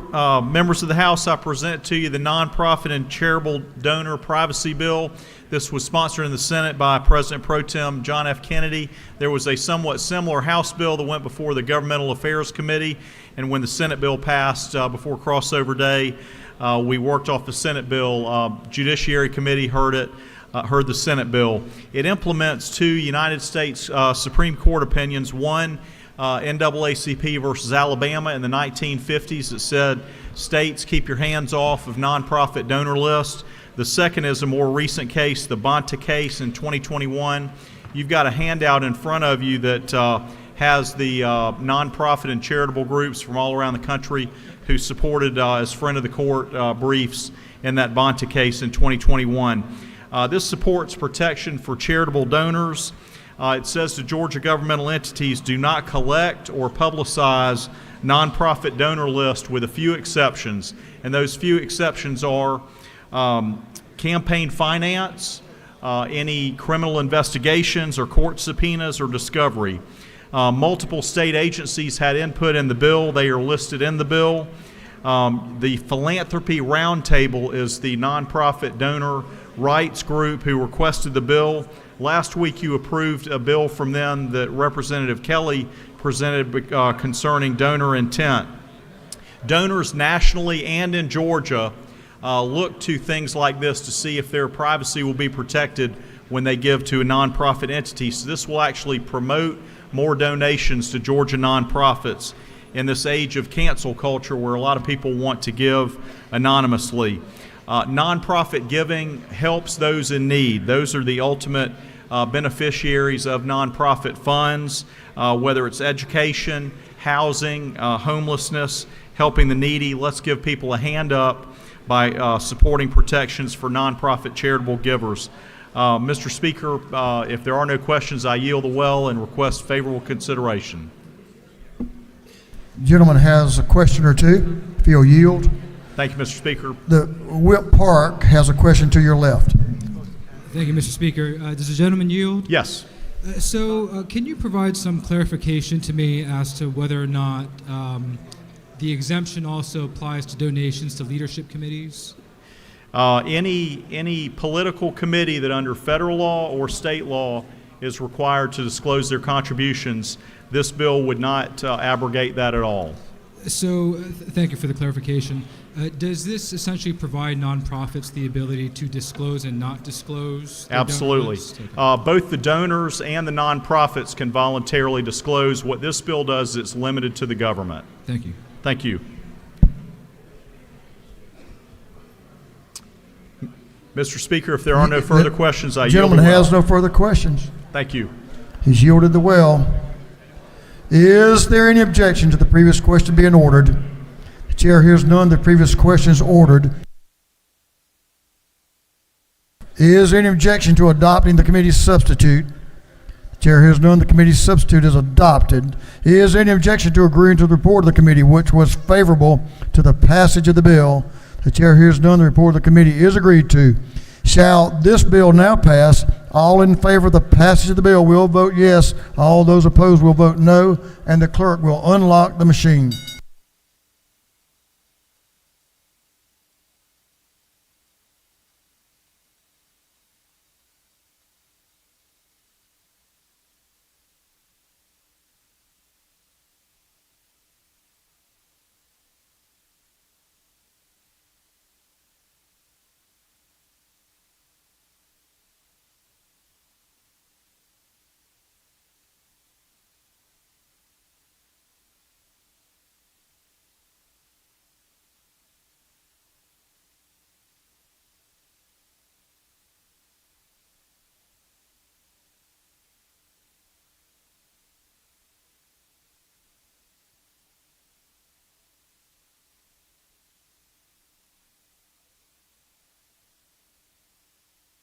Have all members voted? All members voted. If all members voted, if so, the clerk will lock the machine on the passage of Senate Bill 414, The yeas are 135, the nays are 32. This bill, having received the requisite constitutional majority, is therefore passed. For what purpose does Representative Saines rise? To make a motion. State your motion. I move that Senate Bill 502 be recommitted to Rules Committee. Mr. Clerk, will you read the caption? Senate Bill 502 to be entitled Act to amend Part 1 of Article 3 of Chapter 5 of Title 50 of the Official Code of Georgia annotated relating to general authority, duties, procedure of the Department of Administrative Services.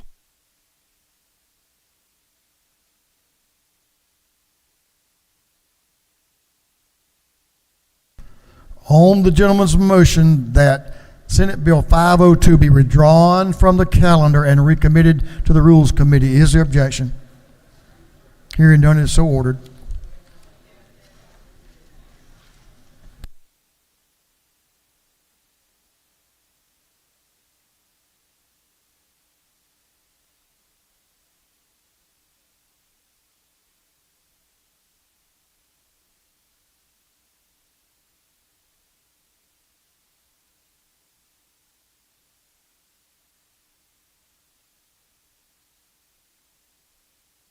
Mr. Clerk, will you read the caption to Senate Bill 354?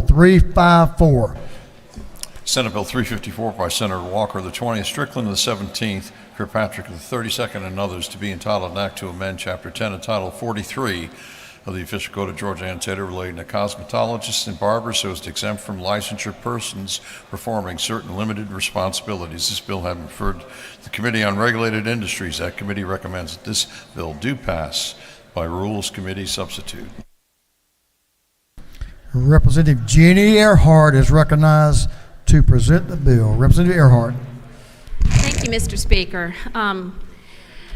Ladies and gentlemen, I am honored today to bring you a great job-creating bill for your consideration. A job that will create a bill that will create jobs for Georgians and that helps to sort of further enhance and grow our economy.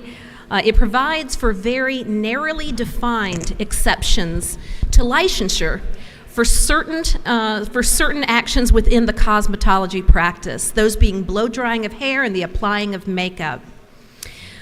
Two practices that are currently allowed in Georgia, in code, and allowed without a license for those that are working in both the film industry or who are engaging in these practices in retail establishments. For those of my female colleagues that have ever been in an Ulta or a Macy's to the cosmetics counter, you'll know what I'm talking about. SB 354 will create more jobs and opportunities in our state, especially for lower income workers. Many of these workers are entrepreneurial women who do not have the time and resources to go to school. Other states that have enacted similar reforms have seen economic growth, including more women-owned businesses like blow-dry bars and bridal hair and makeup businesses. SB 354 provides important reform that will help people get to work faster and incur less debt. Research shows that the average cost to attend a cosmetology school in Georgia is nearly $18,000. Our cosmetology licensing laws force many aspiring artists to take on student loan debt that they struggle to then pay back. While this educational investment may make sense for those who want to cut and color hair or work with chemicals, it does not make sense for people who simply want to blow dry hair or apply makeup. Research has shown that some of the greatest occupational licensing burdens for lower income workers in Georgia affect those in the beauty industry. It takes 1,500 hours to work as a cosmetologist, but only 150 hours to work as an EMT. These kinds of heavy licensing burdens do not make sense for people who only wish to style hair and apply makeup.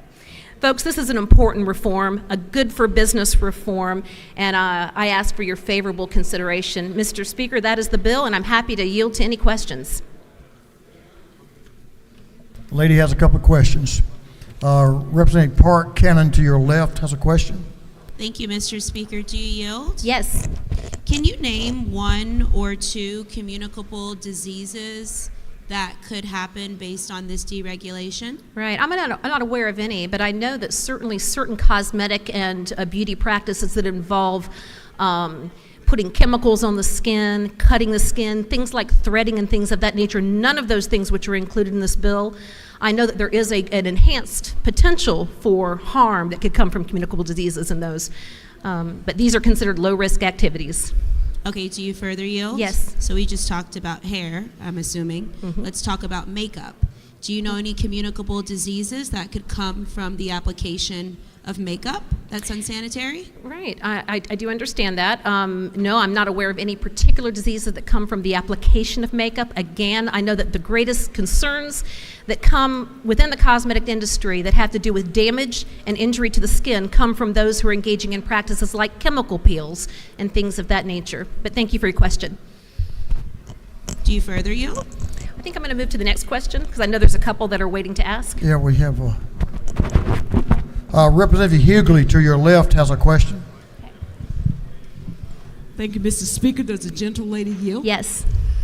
Can you tell me why we should not be concerned about sanitation practices of those who are not licensed, who are going to be doing kitchen, beauty school, or whatever they're going to be doing, because you're talking about protecting the public. So what protections to the public do you think we're going to have if we deregulate in this manner? Right. Certainly important safety practices are important for anybody that has a business, owns a business. It would be an issue for anyone who's working in this field in salons. Currently, we allow all of these practices to occur, as I said, in the film and movie industry and in retail environments. I think it's very important to understand what was actually cut and removed from this bill that may have existed in previous bills. Working with hot equipment like curling irons and flat irons, that has been removed. The application of chemicals, chemical peels, invasive procedures on the skin and the hair, that has all been removed. What we are talking about here is simply applying makeup that's available over the counter and working with a blow dryer. Does the gentle lady further yield? Yes. It's been my experience that we should also be concerned about the temperature of blow drying. You know, different cultures have different concerns, but blow drying can damage hair if it's done improperly and at too high of temperatures. And so people in my community are concerned about that. Isn't that true? And I can understand that. And certainly I think it's important to remember that we're talking about items and equipment that likely every woman in this room has used every day of her life. And I know that that gives me some assurance.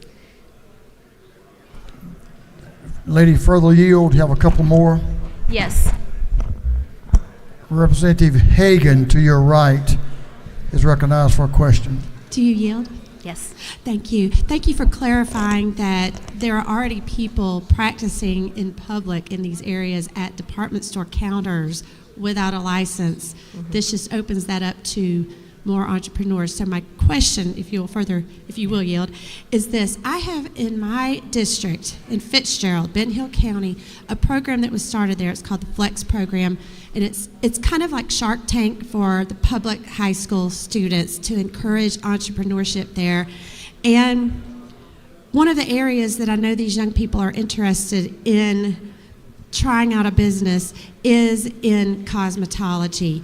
And these are students of all demographics who would like to try their hand at this for this wonderful program that's spreading all over the state to our public schools. So my question is, if this bill would pass, would those students who are interested in trying out their hand at applying makeup and blow drying hair and styling it without the use of these harmful chemicals, would they be able to do that without a license if this bill passed? Yes, they would. And the law would honestly provide them with an excellent opportunity to dip them toe into that market and to begin those processes. Yes. Thank you very much. Mr. Speaker, thank you so much. And I yield the well. You had some excellent questions, like from Representative Jason Ridley, but I'm glad you yielded the well. I really didn't want to hear it.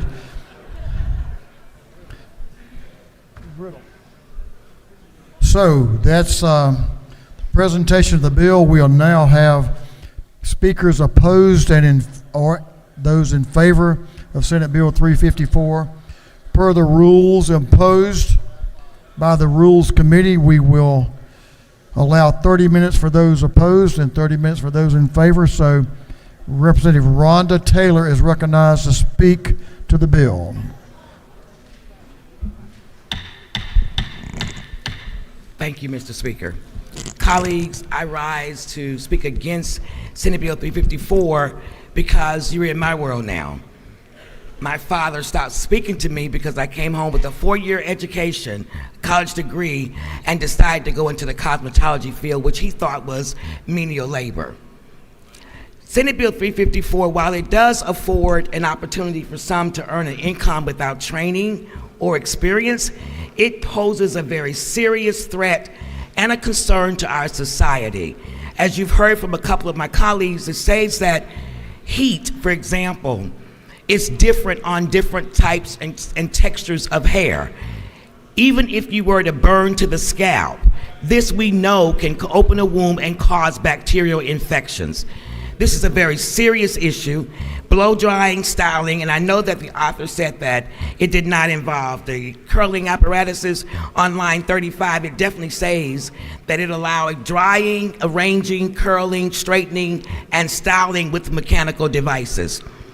You need training for this. If we were going to do anything with this legislation, it should have been crafting a program out for those who are interested in doing these particular tasks to do. A 6-week, 6-month course, whatever. But to say that a person can commit for 1,500 hours and then to do the same thing that a person can commit that does not do any hours, that's not fair. We get student loans with these when you go to school for cosmetology. It's not free. And a person goes in and takes the proper classes and training to be able to do everything. She also stated that we're already doing it. That doesn't make it right. Not at all. And those that are doing hair from home or in Macy's, they're doing it because they've gotten permission from the customer to do that. But to allow these individuals to work without any training, without any sanitation requirements, without the knowledge of basic disease, bacterial diseases, is very scary. And we're taking that risk by voting and passing this legislation. I have seen it. I have almost 25 years in the industry, not only as a technician, but as a director, as an instructor. This is a bad bill. Perhaps if we design something, crafted something that does make a pathway for such an obligation or opportunity, but this is not it. I strongly urge that you vote against Senate Bill 354. Thank you, Mr. Speaker. I yield the well. Ladies, yielded the will. Representative Park Cannon is recognized to speak to the bill.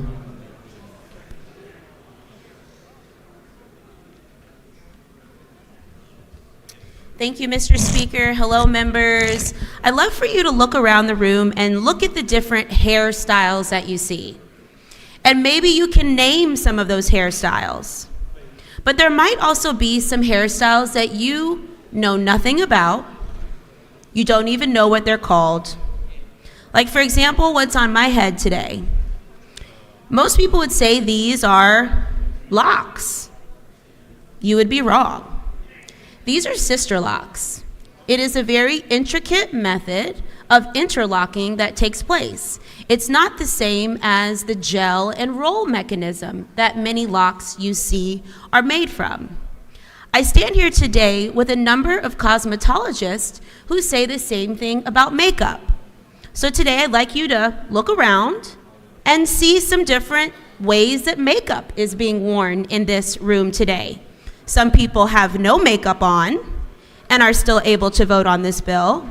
And there are many other individuals who do have makeup on. Either they put it on in their house, maybe they put it on in the anteroom bathroom, maybe they don't have any on at all. I stand here today with you with lashes on. I would love to ask some of the members, how do you think I got these lashes on? Do you think I glued them by myself? Do you think I went somewhere and a person who was licensed attached them for me? Do you think these are my natural lashes? These are the questions that should deeply be considered before we consider this piece of legislation. Because as much as I am excited for people to be able to get to work post-pandemic, are we really sending a message to Georgia's young people that the best they can do is some makeup or some hair with no licensure? Would you like for your daughter's wedding for someone with no licensure to do her hair or to do her bridesmaid's makeup? I don't think so. And so I want to point to some of the issues and the facts and the science, because it's getting loud, for people who don't have this hair or use makeup. I want to ask y'all, I asked a question, do you know of any communicable diseases that can come from makeup application or doing hair in an improper way? And the answer was no. Haven't we all heard of lice? Has anyone ever heard of scabies? These are all communicable issues that can come from this legislation. Now, those are some elementary, literally, communicable diseases that we see in our kindergartens, in our preschools, in our elementary schools. But there are some more intense ones that if you were paying attention when you came to Capitol today and yesterday, you saw members of the public with large poster boards that said that they are in school for this. And they had listed on there information about the school that they are coming from. And on that, they spoke about a number of different issues that can happen with the improper use of this type of procedures. Let's talk about osteotosis. Does anyone know what that is? Does anyone know what psoriasis is? Some people might know about psoriasis. What about leukoderma? Some people might know about rosacea. You've heard about rosacea? There's so many other areas of concern that we should be having in this body today. And it is not factual to say that these different communicable diseases will not be spread based on this legislation. I want to lastly just point out for the record that we were all misled by saying that there is no ability for the application of chemicals and using of flat irons and curling irons, where it is clearly written here in the bill. And to say that the film industry is doing this to dangle the carrot. Oh, the film industry. Now we're so worried about the film industry, day 39 of session, to dangle that carrot out there and say that the film industry needs this is simply not factual. The facts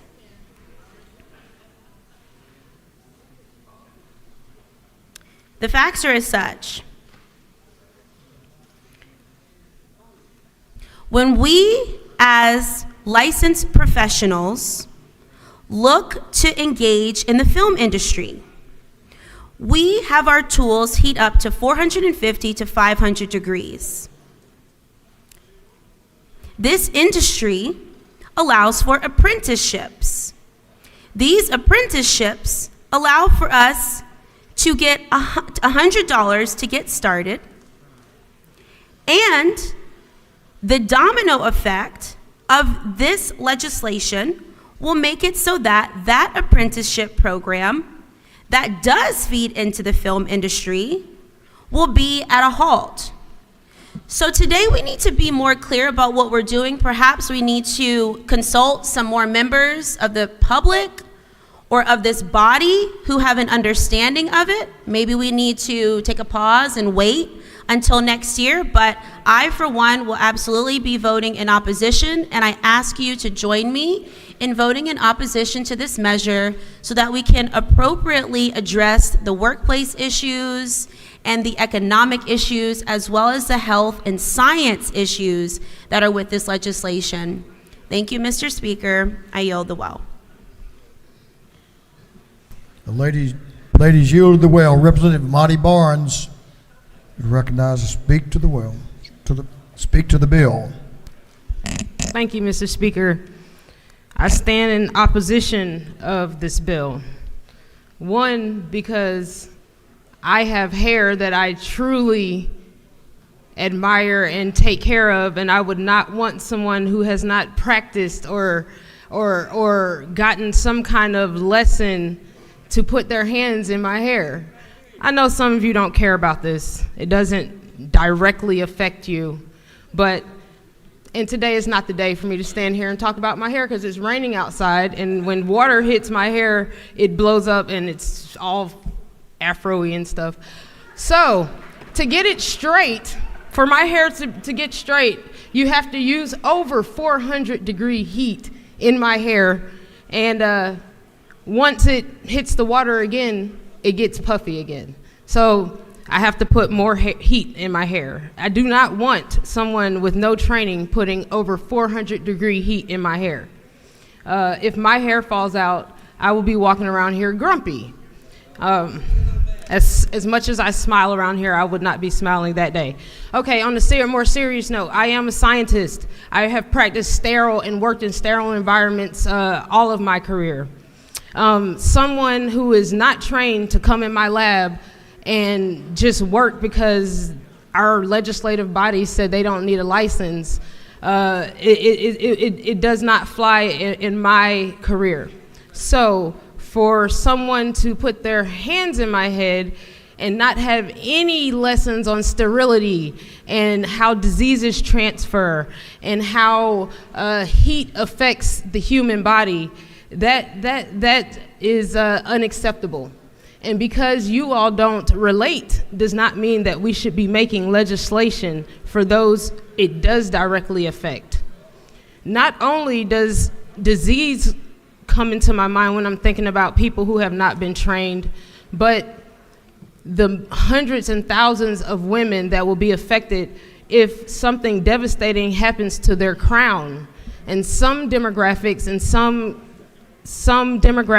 some cultures consider their hair their crown. And so I would like for you all to talk to your colleagues that this directly affects. I would like to think that you would relate by putting yourself in the chair with someone who has no training and put that in your head. Not only do I agree with us creating a workforce pipeline, but creating a workforce pipeline with some training behind it, not just opening the doors for anybody to get into this field. If you had a nurse, would we take away the necessary training for a nurse to enter the pipeline? No, we wouldn't. We wouldn't want somebody who has not had proper training to put their hands on our bodies. So let's consider this as well. I stand here in opposition to this bill because I believe it's dangerous. We are also opening the doors for 14 and 15-year-olds to enter the field, and so that means 14 and 15-year-olds can take this job as well. So I want us to put some serious thought in the facts behind this bill. It's not safe. It creates dangerous situations for our health, and it also creates dangerous situations for people who are sitting in those chairs. So I thank you, Mr. Speaker. I yield the well. Ladies, yield to the well. Representative Jasmine Clark is recognized to speak to the bill.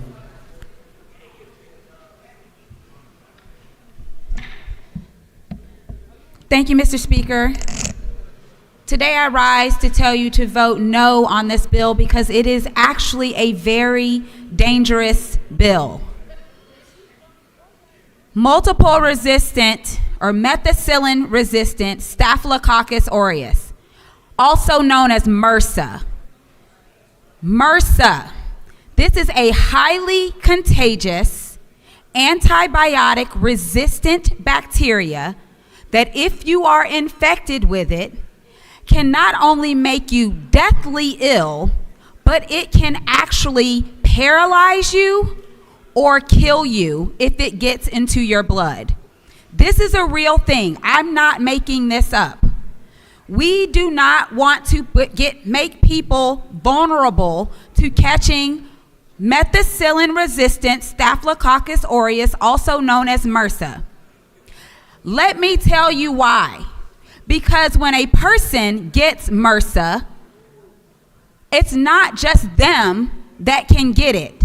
Anyone who now comes in contact with that person and touches that infection or touches something that that infection touched, so a towel in the same house, a doorknob, they touched their face, they touched the doorknob, you touch the doorknob, you touch your skin.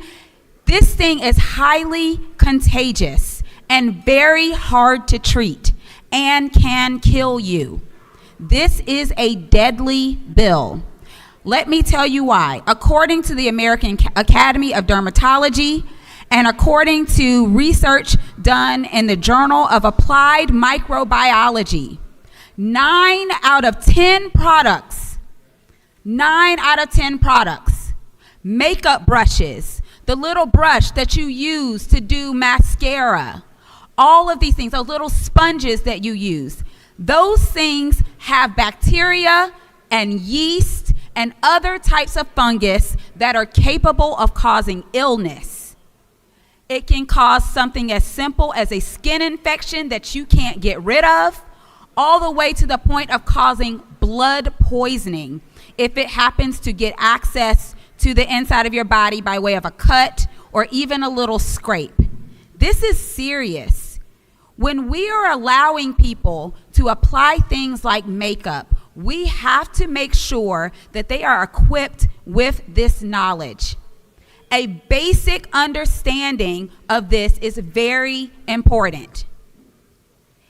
And if we don't do this, imagine what it would be like if you were a 14-year-old and you want to start your makeup business and you go around and you start applying makeup to all of your friends, and then your friends catch a deadly infection.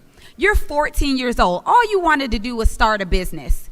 And now something really horrible has happened. You know who has failed you? The adults in the room. Because we need to have basic safety standards when it comes to this stuff. There is research that shows that makeup brushes can be dirtier than a toilet. Makeup brushes can be dirtier than a toilet. You need to understand that stuff before you start applying makeup to people other than yourself. Doing your own makeup is fine, but when you start sharing things, that is actually very dangerous. And we need to make sure that the people who are doing it understand this. There have been cases where people have almost lost their lives. There have been cases where people have actually had to have limbs amputated because of MRSA. This is not something we should be taking lightly. Please, please, please consider what we're voting on today. I know as a member of the minority party, we don't get an opportunity a lot of times to stop bad things from happening, but I'm telling you, y'all, this is really bad. I have a PhD in microbiology. This is literally what I do for a living, and I'm telling you, this is a bad bill. Please consider what we're voting on today. With that, Mr. Speaker, I yield the well. Ladies yielded the well. That completes the presentations of those opposed to the bill. Now we'll hear for up to 30 minutes for those in favor. Representative Hagan is recognized to speak to the bill. Thank you, Mr. Speaker. Colleagues, I hadn't planned to speak in favor of this bill, but there are some things that I think ought to be addressed here. When we're talking about what is on the paper that we are considering now, we are talking about shampooing, blow drying, styling. We're talking about using the same products that any of us could leave this building right now and go to Target and purchase. That is what we're talking about. That's what we're talking about. This bill does not get rid of a cosmetology license, which is an important license, but it takes approximately 1,500 hours of coursework to get that license. That's an expensive thing to do. It's a time-consuming thing to do, and I certainly am not suggesting that it's not a needed license, because it is, but we are talking about, again, very basic products and techniques that any of us could do in here right now. So to say that it's okay for someone to apply makeup at a store counter without a license is, and this is almost exactly what was just said from this well, is okay because they have the customer's permission. I would submit to you is actually an argue for why this bill makes good sense. Because we're talking about customers' permission. We're talking about something that is already taking place at department store counters around this country. I won't bring up the movie industry, but a license is not required there either for these basic techniques. So, I felt like that was a good argument in favor of this legislation. I do want to bring up a program. I alluded to it in a question that I asked the bill sponsor earlier. I would like to bring some attention to a program that started in South Georgia. It's called the Flex program, and this program is to show high school students that they can be business owners. It encourages entrepreneurship. It's about a 6-month-long program that takes place in the public school there, and it's extended, I think, now to 10 different school systems. And their goal, through the cooperation of the Georgia Chamber of Commerce, is to expand it around the state. But this program encourages people to try a business. And I know, because I've worked very closely as a judge in this competition and with the founder of this program, that one of the businesses that these young people in rural Georgia are interested in starting is cosmetology. Well, obviously in high school they can't go get a 1,500-hour cosmetology license, but if they could, with the help of a mentor, work with these basic skills, blow drying, styling, applying makeup, we're talking about something that could be a way up for a lot of particularly young women in rural Georgia. This license is very important, but it is one that can be very exclusionary because of the cost of the training and the time that is involved. So again, important license, but I believe since we're talking about products and techniques that are available to us right now at any time, I do not feel like this is something that is dangerous. And to that, finally, and then I will step aside, Mr. Speaker, a lot has been said about there's no training and a lot of diseases, and it does sound very scary. But I would refer you back to what the previous speakers have said. Someone can do these things at a store counter with no license today.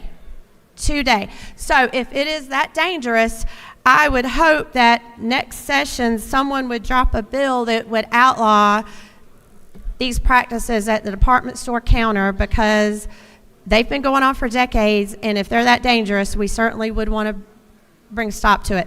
So, Mr. Speaker, I just would like to encourage everyone here to vote in favor of this measure. It encourages entrepreneurship. It encourages people who may not have another opportunity to step into the valuable field of cosmetology where they may not otherwise have the opportunity. And I just ask you to vote in favor of this measure. Mr. Speaker, I yield the well. Ladies yielded the well. Representative Misha Maynard is recognized to speak to the bill. Representative Maynard. Thank you, Mr. Speaker. I was not planning to be up here today, but I can definitely speak with legitimacy, if you will. As a black woman, I love to wear my hair many different ways. You guys saw me wear my hair in braids. A lot of you said, you know what? I really like your hair in braids. Guess what? You do not have to have a license to get your hair braided. When I take my daughter to get her hair braided, some braiders braid your hair really tight. If you braid the hair really tight, you can do things to the scalp that are unhealthy. If anything, we should be looking at how people are braiding hair. But let's talk about this bill. In committee, it was a bipartisan bill. Democrats voted for this bill. Republicans voted for this bill. One of my concerns was the flat irons and the curling irons. It took a lot of debate, but we finally got the amendment passed to remove curling irons and flat irons. So that has been taken out of this. The other thing I want to say is to get your hair, inflation is going up. If you go to the hair salon, if a black woman in Atlanta, Georgia, goes to the hair salon to get her hair shampooed and washed, you will not believe how much it costs. It might cost $90 to $120 to get your hair washed. I know, you're looking confused. And so that's because those people are cosmetologists. And so this bill, the people that will blow dry hair and shampoo hair, they cannot advertise as a cosmetologist. They can't do that. They cannot charge, well, they can charge whatever they want, but most likely a citizen that is being selective of who's going to be in their hair, they're not going to go to the person that charges $90 to $120 because they're not a cosmetologist. They're just blow drying and shampooing hair. Another thing I want to bring up, and it's just kind of interesting that this bill is even here, but think about Dominican hair salons. A lot of people, half of the people in this room may know what Dominican hair salons are, half of you may not. A Dominican hair salon is when you go, and they call it a Dominican hair salon because it is a form of hairstyling that came from the Dominican Republic. These people, a lot of them, are not cosmetologists. They're blow drying your hair, and the way they blow dry your hair, you can also curl it. This bill means that these people, women, men from the Dominican Republic, legal immigrants, if they want to go into this blow drying business, now they don't have that upfront cost of the education. We like how they do our hair when we go to the Dominican hair salons. The other thing I want to mention, during committee, there were several young women that came to the committee saying, we work underneath cosmetologists. We work underneath hair designers. We cannot afford to go out and get a full-blown cosmetology license. And so guess what? There were several cosmetologists here that came to committee and said, we love this bill because we can train people in an apprenticeship sort of way. So I want to just wrap up and say, this is not deadly. There are a lot of deadly things that can happen in the world. I would not call this the deadliest bill of the year. There are some people that agree with me. What I would say is this allows a lot of young people that are interested in going into this industry to enter into it slowly without a huge upfront cost.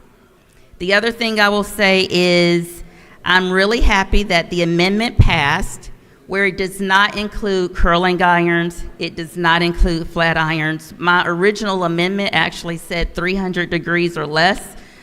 We could not put a temperature in the bill because how do you police a temperature? But you can police a curling iron or a flat iron. And with that, Mr. Speaker, I yield the well. Lady has yielded the well.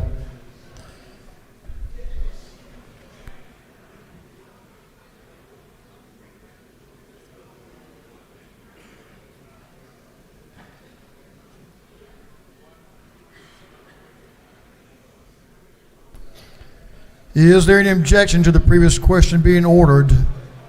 Chair hears none. The previous question is ordered. We've heard from both Those opposed and those in favor. Now we'll have the chairman's time.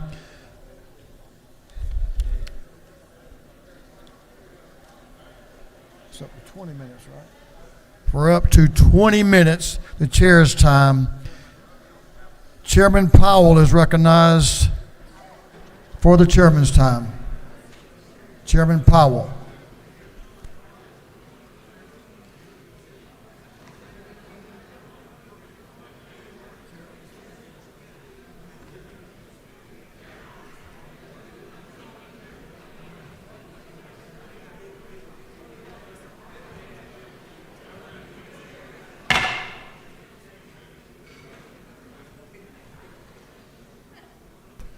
Y'all have heard the debate. This is an important bill. Chairman Powell is recognized for the chairman's time for up to 20 minutes. Chairman Powell. Thank you, Mr. Speaker, and ladies and gentlemen of the House. I've been telling people for 30 years, don't fool around with cosmetology bills. We saw it last year, and we're seeing it this year. So with that being said, I'm going to relinquish the chairman's time to Chairman Camp. Chairman Camp is recognized to speak to the bill. Chairman's time. Thank Chair Lady you. Camp. Thank you, Mr. Speaker, and thank you, Chairman Powell. We all have the choice on who does our hair. Let's be realistic. But there are times when we're having family photos, we're having maybe headshots, we're going to some event, we want to look a little better than we normally do. It's not always feasible to have a cosmetologist come see you. I know the cosmetologist who works on me every 6 to 8 weeks, she charges a good bit of money for time. Quite honestly, $100 an hour basically is what it costs to be with a good cosmetologist and monopolize his or her time. So it's not always feasible. And there are a number of individuals who are operating in this state right this minute who are doing hair and makeup. If you go to the University of Georgia, there are a litany of young men and young women who will do hair and makeup. They would love to have a business license. They would love to report that they have income. They are working with students and people in the area, making money doing hair and makeup. Again, we're not talking about flat irons or curling irons. We're not talking about chemicals. If you look in the bill on lines 32 through 39, there seemed to be a little confusion on what the bill actually does. It says blow dry styling means the practice of only shampooing, conditioning, drying, arranging, curling, straightening hair. But then it goes on to say such items, let's see. Okay, mechanical devices on line 35 shall not include any flat irons or curling irons. Of course, we've all had our hair blown dry and it's been a little warm. Quite honestly, if you have an issue with your hair burning, you need to go see a cosmetologist. If you have an issue with your scalp, go see a cosmetologist. If you have an issue with a skin condition or you feel like you may have something going on with your body, go see a cosmetologist. I'm going to tell you, if you have an open sore or you have a skin condition, they're not going to work on you. They're going to tell you to go to a dermatologist. I can tell you right now, more than likely, I can guess that the individuals that are working without a license doing hair and makeup, right now, they're going to tell you to do the same thing because they're not going to want to get involved in that. Something interesting that Representative Maynor mentioned was hair braiding. Hair braiding was actually carved outside of the cosmetology license in 2006 and has never been included again. So any of us could go and have our hair braided right now. And that person very likely is not going to be licensed as a cosmetologist. I know many people do this and they feel safe in that environment. I know many people, my daughter included, who's had hair and makeup done, and quite honestly, they did a wonderful job. They came very highly referenced. She felt they did a very clean job. They cleaned their instruments. Now, hiring who you hire, we've all hired house painters, we've all hired people to come in and do various things in our homes, and if they didn't do a good job, we would not hire them again, and we certainly would not recommend them. So just because someone has a shingle on their door saying that they'll do your hair and makeup, and they're honestly advertising they're not licensed. This is disclosed fully. People can make the choice on what they're going to do, if they're going to hire this person or not to do their hair and makeup. I would like to discuss for a moment a real life person. I wish I had had a chance to call him in advance because I think he'd been very excited to hear me say his name. But his name is Jamarian Bailey, and he lives in Thomaston, Georgia. He is a nursing and business student, and for some reason he got very interested in makeup. He actually has partnered with a company, and he has developed a makeup brand that he sells, and it's beautiful. Absolutely beautiful, but Jamarian does not have a cosmetology license. So if I went to see Jamarian and ask him to apply some of these beautiful, beautiful, vibrant colors that he has developed with a company that does this, he could not apply them to me legally because he doesn't have a cosmetology license. This is a work bill. This is a bill that's going to get people making money. This is an opportunity for people to do things they're good at already that are making YouTube videos. I mean, let's face it, there are people probably making more money on YouTube videos than they are actually doing people's hair.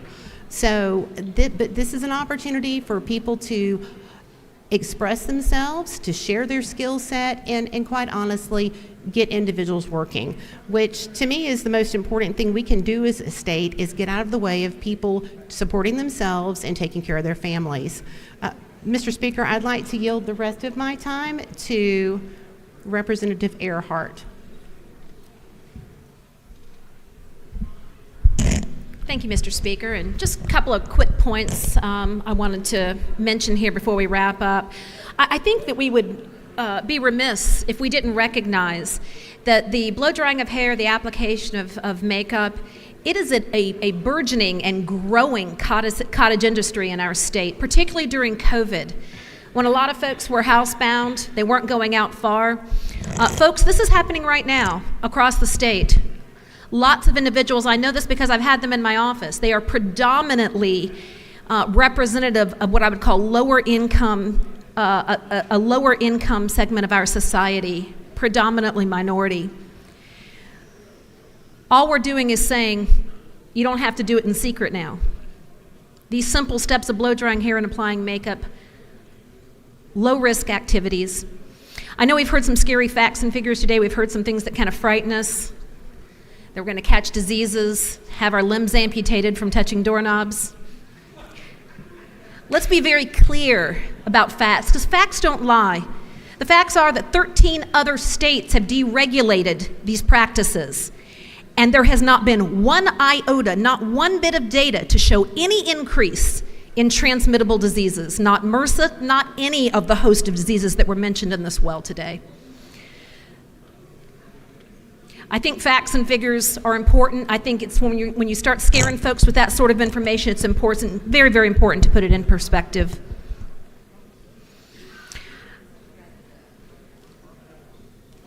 Ladies and gentlemen, I just want you to remember that we are in the business of making it easier to work in the state of Georgia.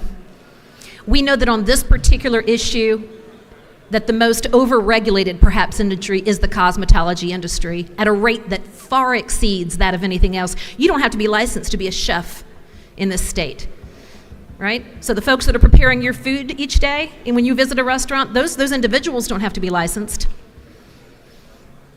I encourage you to consider an affirmative vote for this pro-business, small business, pro-woman piece of legislation. Mr. Speaker, I yield the well. Ladies, yielded the well.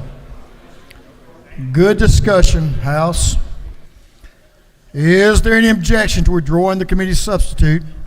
Chair hears none. The committee's substitute is withdrawn. Is there any objection to adopting the substitute offered by the Committee on Rules? Chair hears none. The Rules Committee substitute is adopted. Is there any objection to agreeing with the report of the committee, which was favorable to the passage of the bill? Chair hears none. The report of the committee is agreed to. Shall this bill now pass? All in favor of the passage of the bill will vote yes. All those opposed will vote no, and the clerk will unlock the machine.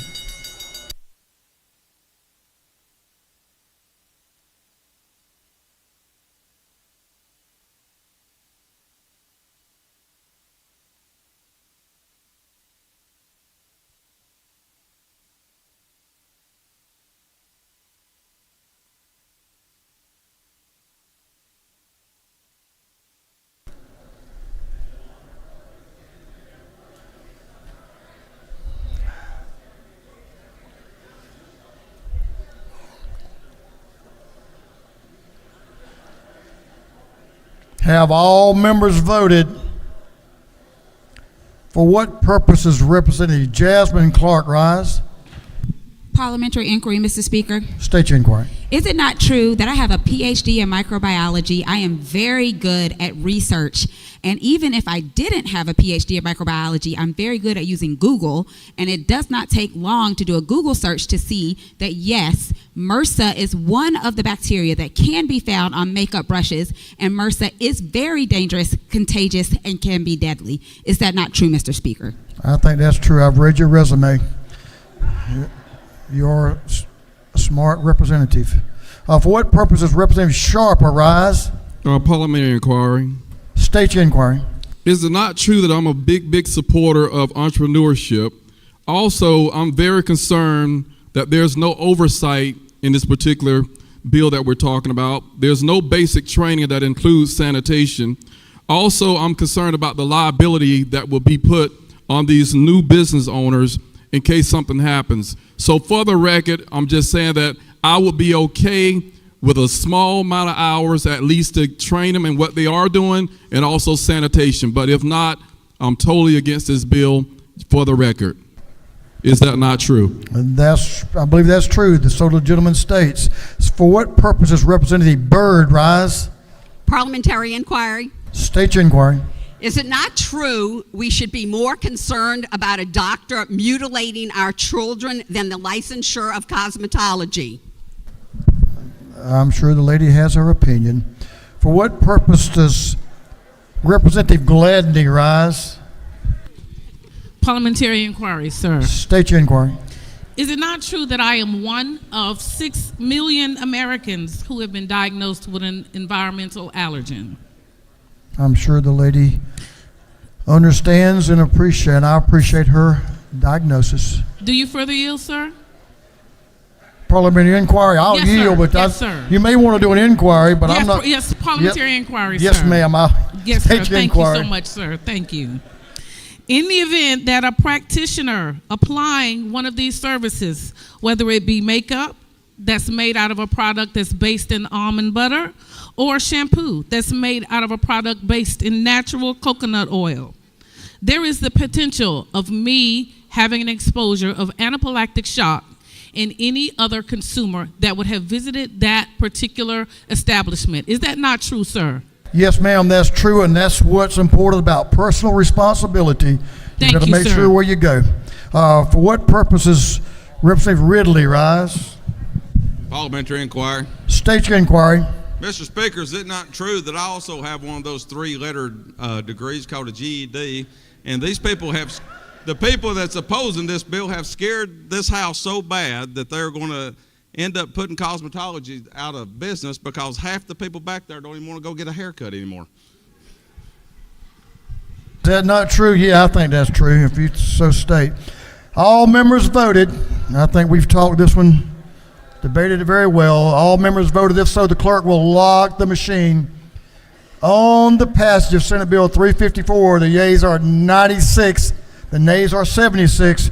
This bill hadn't received the requisite constitutional majority, is therefore passed.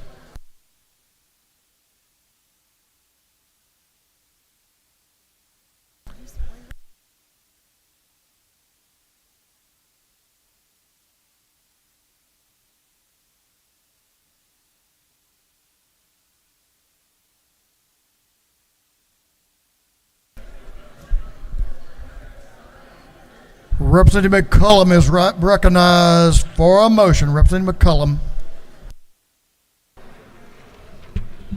Thank you, Mr. Speaker.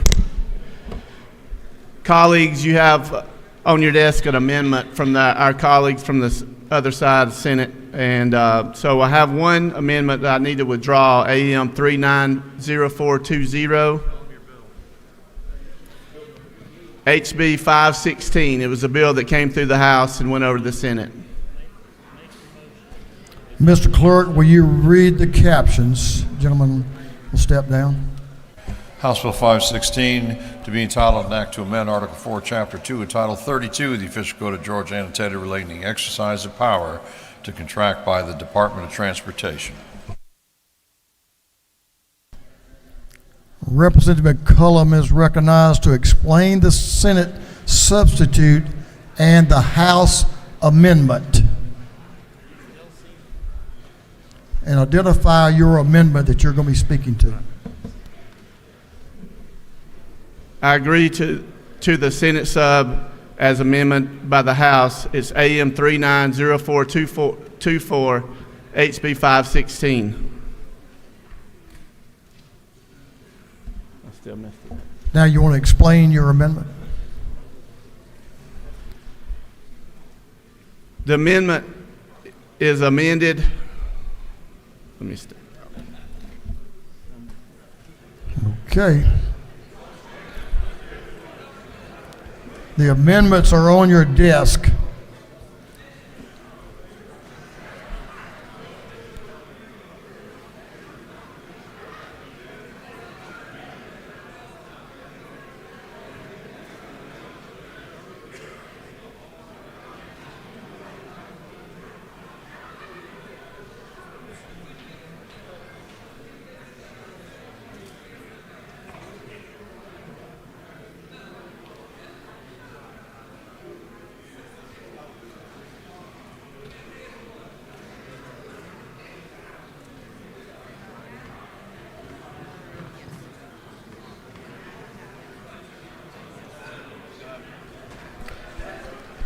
Hold it for just for a second. You're fine.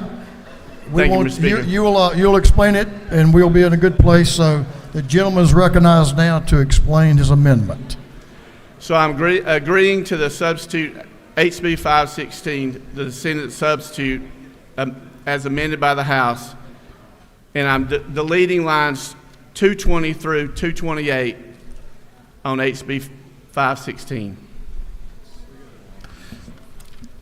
The amendment that the gentleman is agreeing to is AM 390424, correct? Yes, Mr. Speaker. Now, and I yield the will.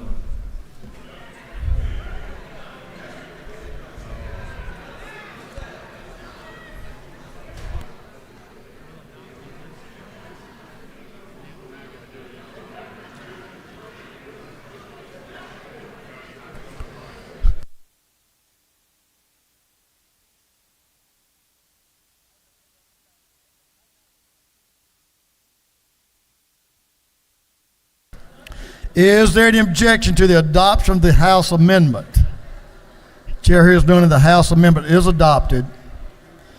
On the gentleman's motion that the House agree to the Senate substitute to House Bill 516 as amended by this House. All those in favor will vote yes, those opposed will vote no, and the clerk will unlock the machine.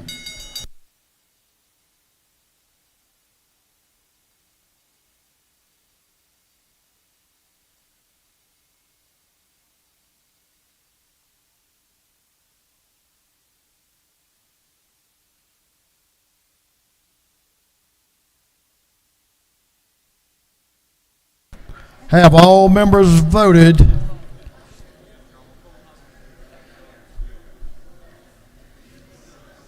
For what purposes Chairman Jaspers rise?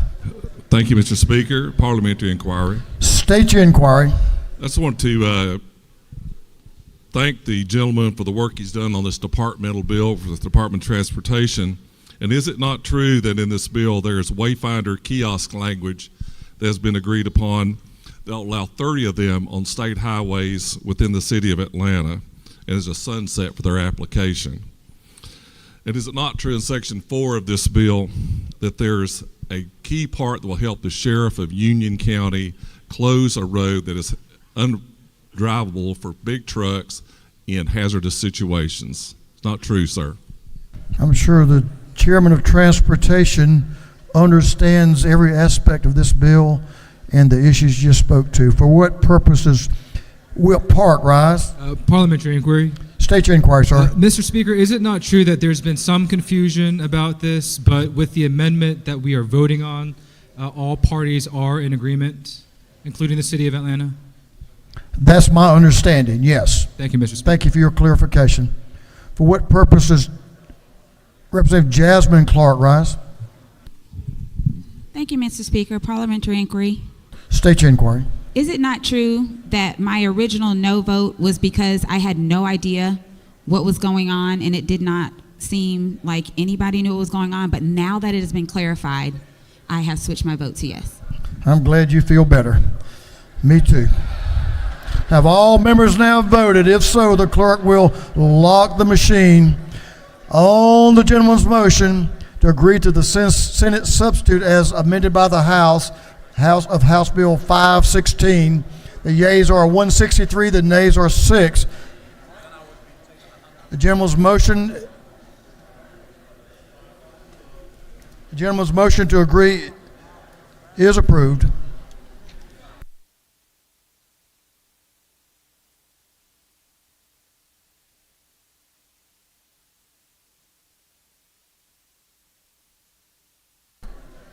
Chairman Newton is recognized for a motion.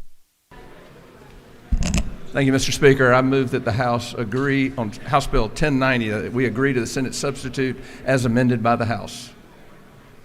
Mr. Clerk, will you read the caption? House Bill 1090 to be entitled an act to amend Article 2, Chapter 7, Title 48 of the Fiscal Code of Georgia annotated relating to imposition rate computation exemptions and credits relative to income taxes.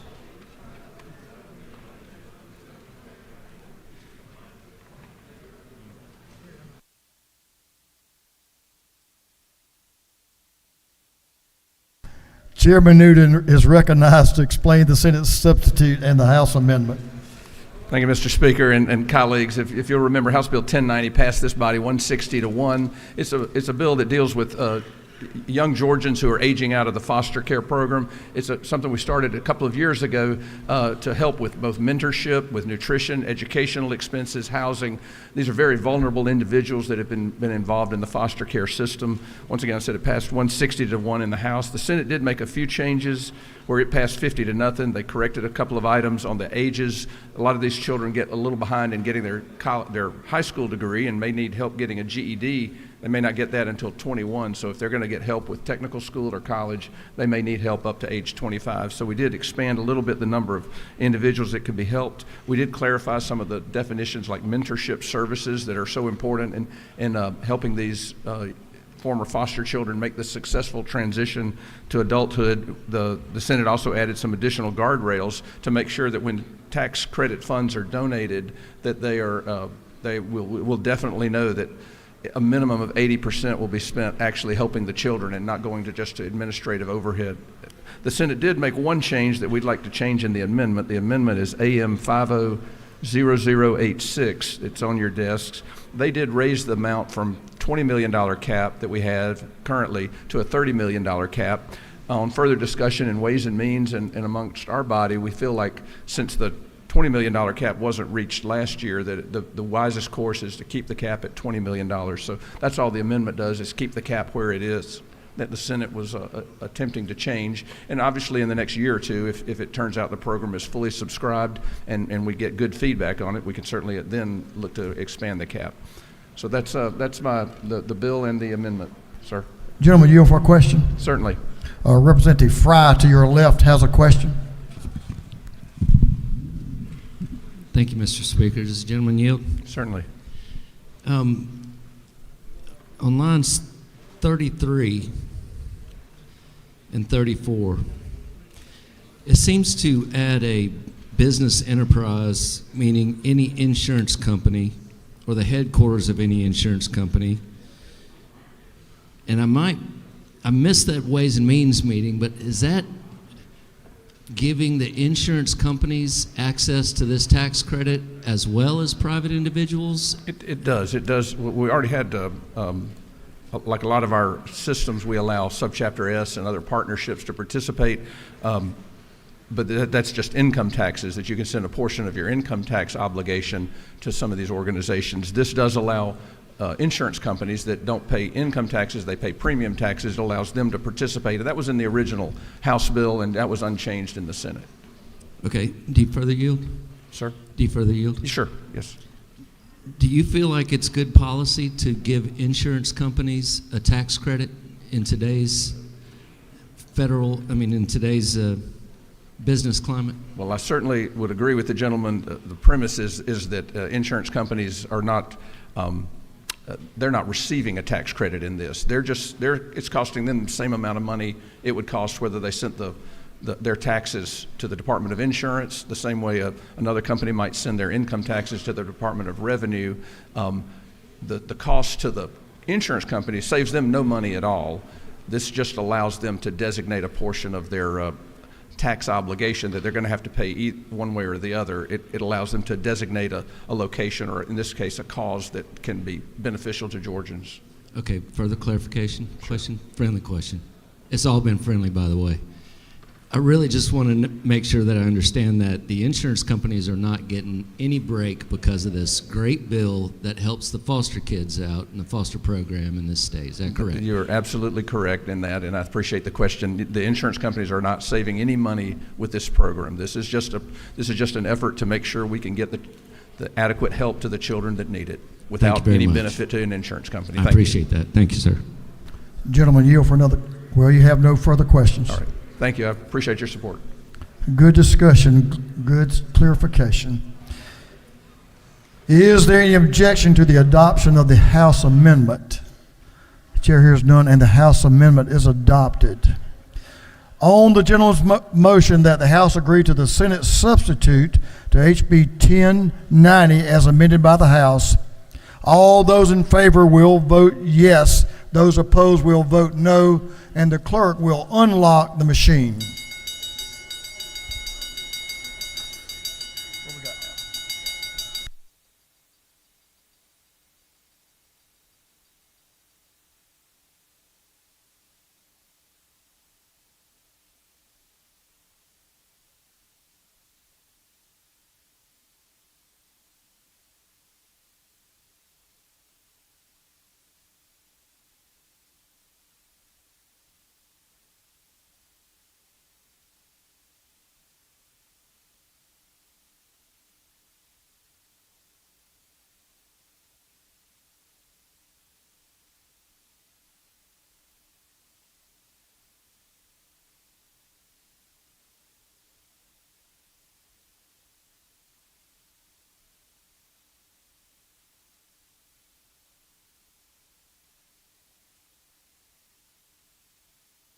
Have all members voted?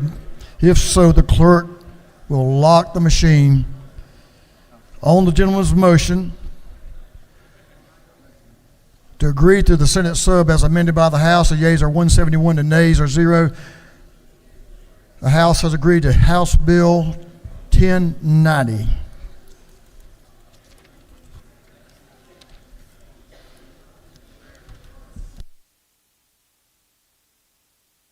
As amended by the House.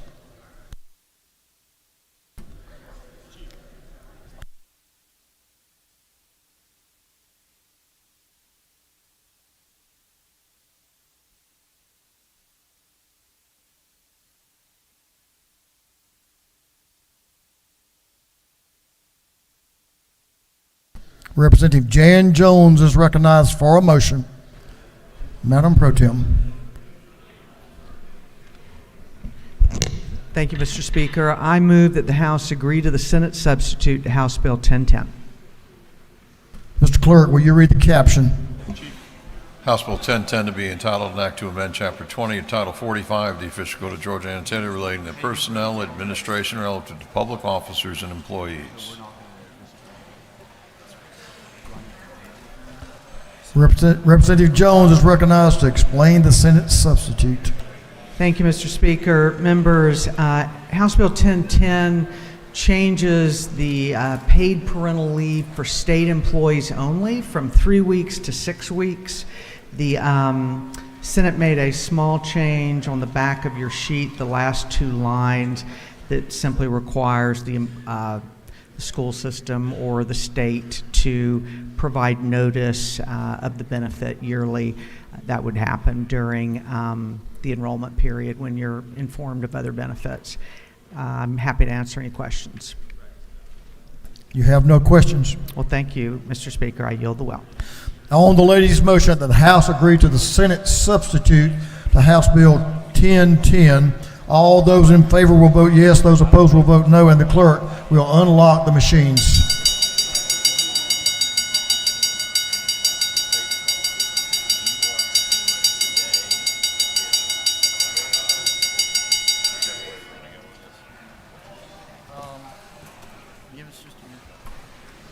Have all members voted?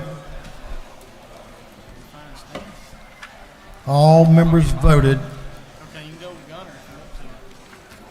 If so, the clerk will lock the machines. On the lady's motion that the House agree to the Senate substitute of House Bill 1010, the yeas are 149, the nays are 17, and the House has agreed to the Senate substitute of House Bill 1010.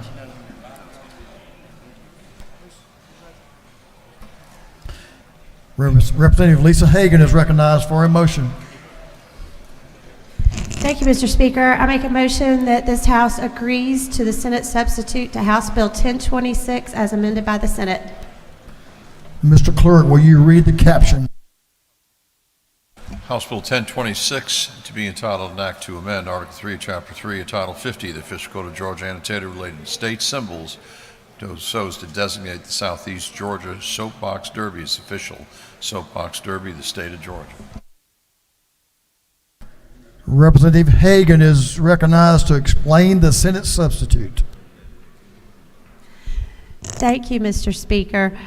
The original Soapbox Derby language remains in this bill. However, there was a Senate substitute, and I cannot tell you how honored I am to have had this added to this substitute because of the name of it.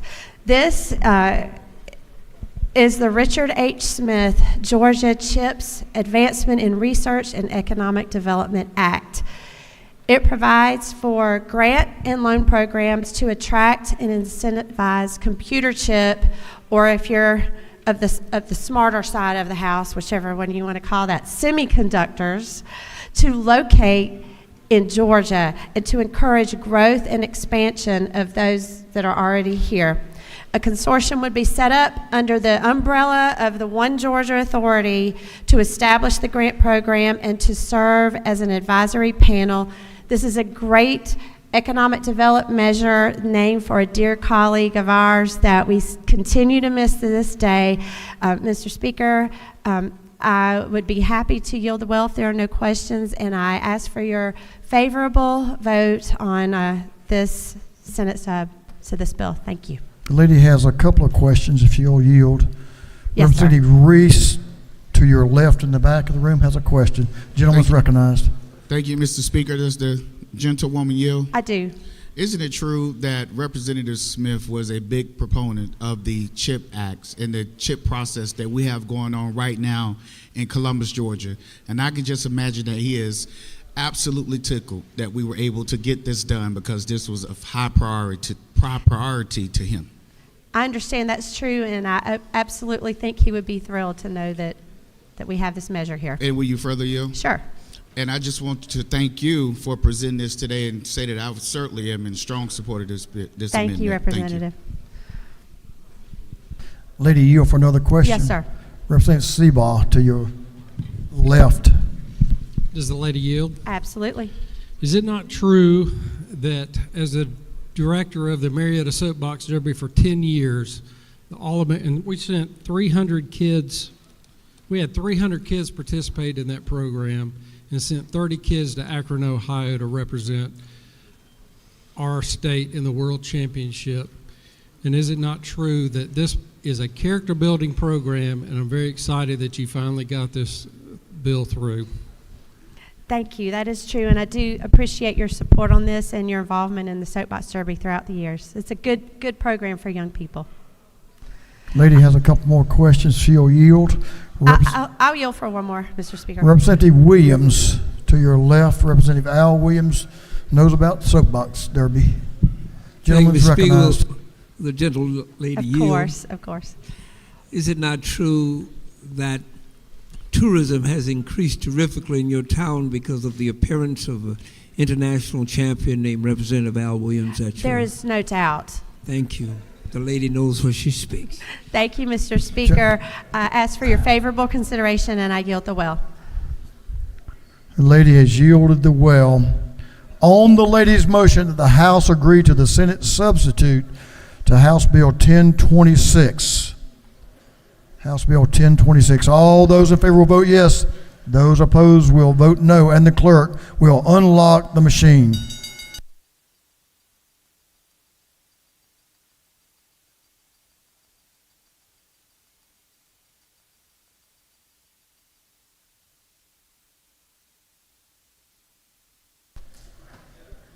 Have all members voted? All members voted. If so, the clerk will lock the machine. On the lady's motion, the yeas are 169, the nays are 0. The House has agreed to the Senate substitute to House Bill 1026.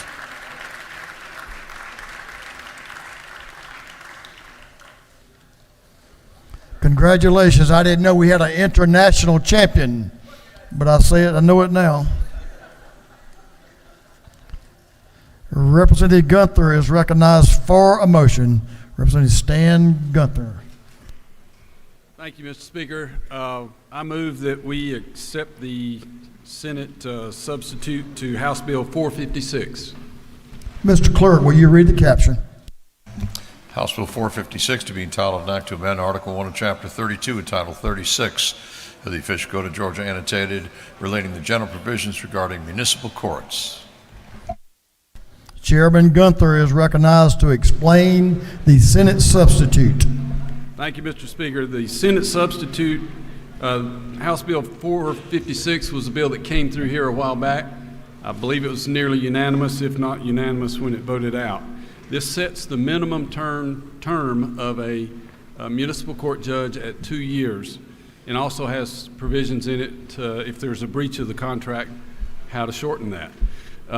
Basically, there was a Scrivener's error. It's on the front page. It was in the House version, 3622 was the statute that was listed, and the statute should have been 3632. That's the only change in the bill, and I'll stand for any questions. Gentleman has no questions. Thank you. I yield the well. Gentleman has yielded the well. On the gentleman's motion that the House agree to the Senate substitute to House Bill 456. All those in favor will vote yes. Those opposed will vote no, and the clerk will unlock the machines.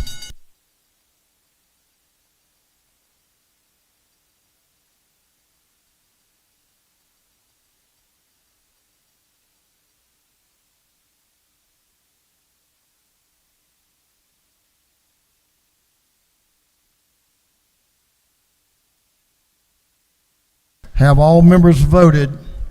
All members voted. If so, the clerk will lock the machine. On the gentleman's motion that the House agree to Senate substitute to House Bill 456, the yeas are 170 and nay is 1, and the House has agreed to the Senate substitute to House Bill 456.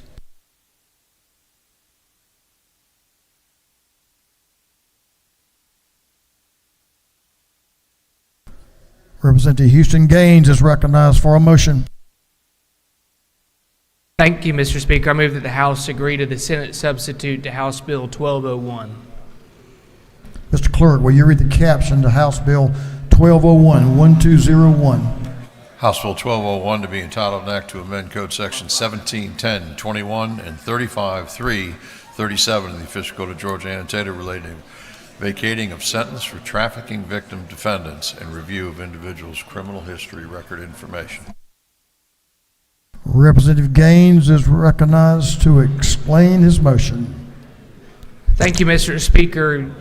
The House will remember we passed this bill unanimously to help victims of human trafficking and other victims across the state. The Senate added just some agency language on behalf of the Department of Human Services, and it passed the Senate unanimously as well. Mr. Speaker, and ask for the body's favorable consideration. Yield the well. Gentleman has no questions. He's yielded the well. On the gentleman's motion that the House agree to the Senate substitute to House Bill 1201, 1201. All those in favor will vote yes. Those opposed will vote no, and the clerk will unlock the machines.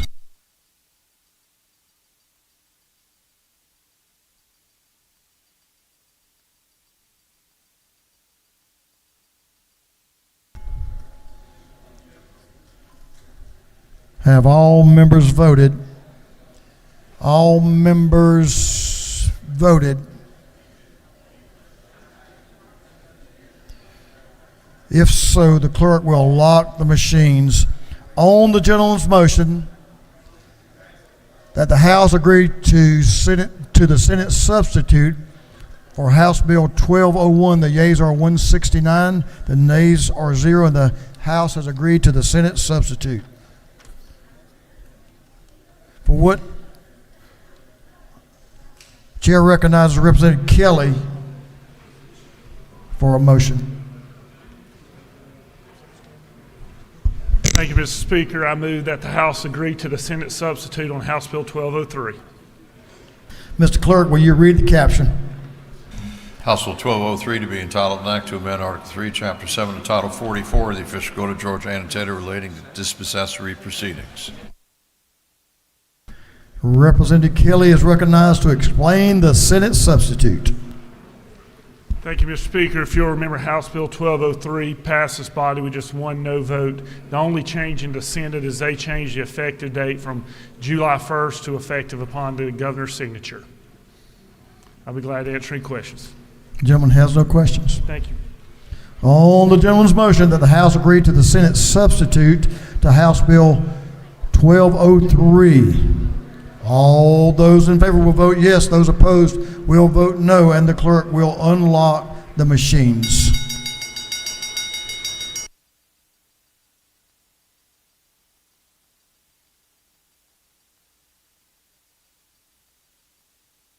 Have all members voted? All members voted? If so, the clerk will lock the machines. On the gentleman's motion that the House agree to the Senate substitute on House Bill 1203, the yeas are 171, the nays are 0. The House has agreed to the Senate substitute to House Bill 1203.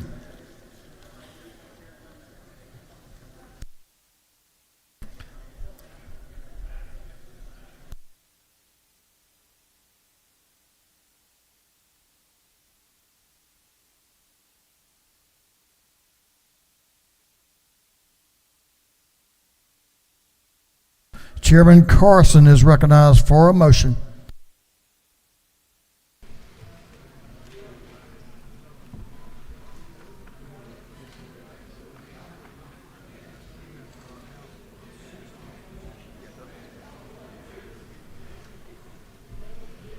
Mr. Speaker, thank you, Mr. Speaker. I move the House insist on our position in regard to Senate Bill 240.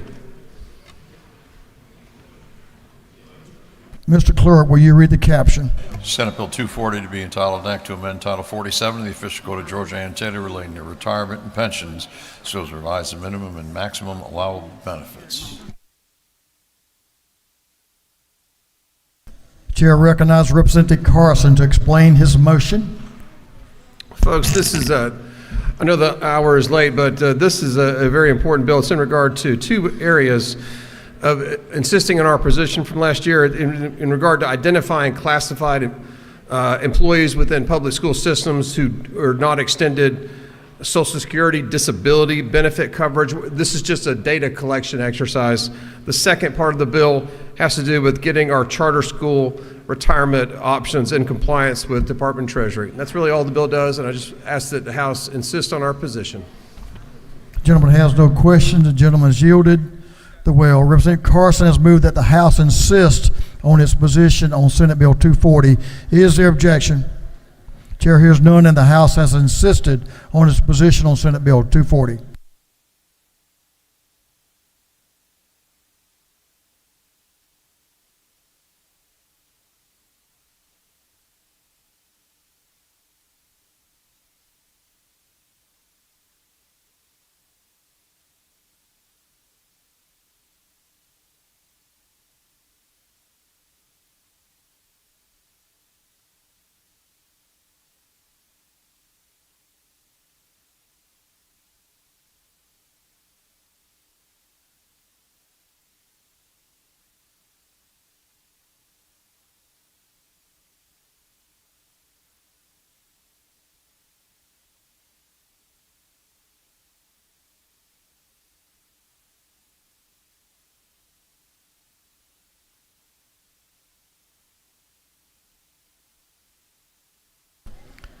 Chairman Leverett is recognized for a motion. Thank you, Mr. Speaker. Ladies and gentlemen, I move that the House agree to the Senate substitute to House Bill 1223. Mr. Clerk, will you read the caption? House Bill 1223 to be entitled an act to amend Article 3, Chapter 12 of Title 2 of the Official Code of Georgia, annotated the Georgia Soil Amendment Act of 1976. Representative Leverett is recognized to explain the Senate substitute. Thank you, Mr. Speaker. Ladies and gentlemen, this was a bill we passed off the floor several weeks ago. It regulates the application of soil amendments to land in a very specific way. It basically prohibits continued application of soil amendments on land where there is a consent order or some EPD finding that there has been some water or soil contamination on that property. If that happens and there's a notice of violation issued, then the Department of Agriculture can issue a notice to the landowner or the operator prohibiting them from further application of soil amendments until the existing violation is cleared. The bill as it was amended in the Senate still substantially does the same thing. We just changed some of the wording and tried to clarify a few issues to address some concerns people expressed, but it's basically the same impact and the same effect, and I would request your approving the motion. The gentleman has no questions. Thank you, ladies and gentlemen. If you would, please vote green on the motion. Thank you. Gentleman is yielded the will. On the gentleman's motion that the House agree to the Senate substitute to House Bill 1223. All those in favor will vote yes. Those opposed will vote no, and the clerk will unlock the machines.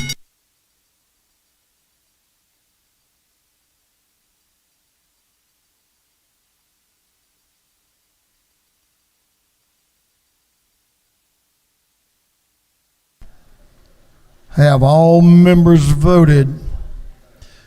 All members voted. If so, the clerk will lock the machines. On the gentleman's motion that the House agree to the Senate substitute to House Bill 1223, the yeas are 169, the nays are 2. The House has agreed to the Senate substitute to House Bill 1223.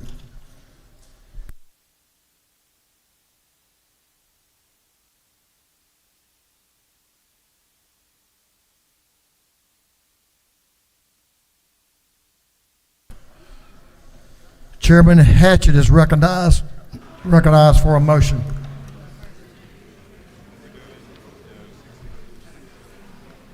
Thank you, Mr. Speaker. I move that the House agree to the Senate substitute of House Bill 663. Mr. Clerk, will you read the caption? House Bill 663 to be entitled an act to amend Chapter 7 of Title 31 of the Official Code of Georgia, annotated relating the regulation and construction of hospitals and other healthcare facilities. Chairman Hatchett is recognized to explain the Senate substitute. Thank you, Mr. Speaker. Members of this august body, when this excellent bill reached the Senate, we discovered that we had referenced the Department of Public Health instead of the Department of Community Health in publishing materials about requirements for hospitals and long-term care. So that is the correction made, the amendment made with the author's blessing, and that is all that was done. This bill, with your agreement, will make it so that if we ever go through what we went through for several years, we will all be able to see our loved ones while they are in a hospital or nursing home. With that, Mr. Speaker, I ask for your favorable consideration. Gentlemen's yield will. Mr. Chairman, thank you for your work on this issue. It's most appreciated. On the gentleman's motion that the House agree to the Senate substitute to House Bill 663, all those in favor will vote yes. Those opposed will vote no, and the clerk will unlock the machines.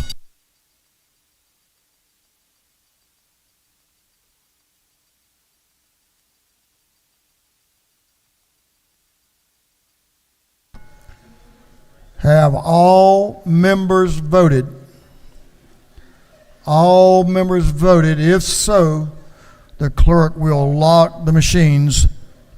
On the gentleman's motion that the House agree to the Senate substitute to House Bill 663, the yeas are 172 and the nays are 0. And the House has agreed to the Senate substitute to House Bill 663.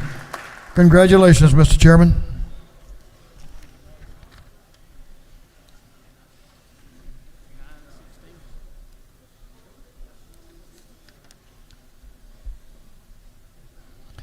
Chairman Hatchett is recognized for a motion.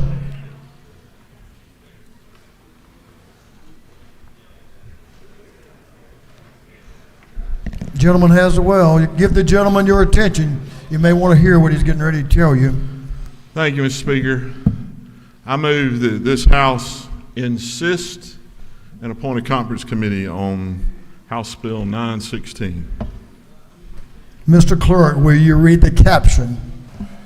House Bill 916 to be entitled an act to make and provide appropriations for the state fiscal year beginning July 1st, 2024 and ending June 30th, 2025. Is there objection? Chair hears none. The House has insisted on its position. Chair appoints as a committee on conference Representative Jan Jones from the 47th, Representative Chuck F. Strachan from the 104th, and Representative Matt Hatchett from the 155th as a committee of conference on House Bill 916. Next time.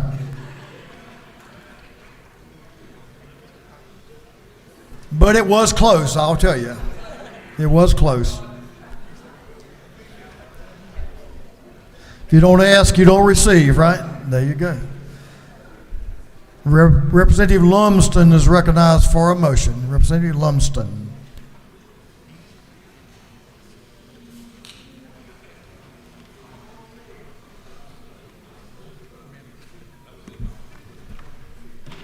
Mr. Speaker, members of the House, I move that this House agree to the Senate substitute for House Bill 984.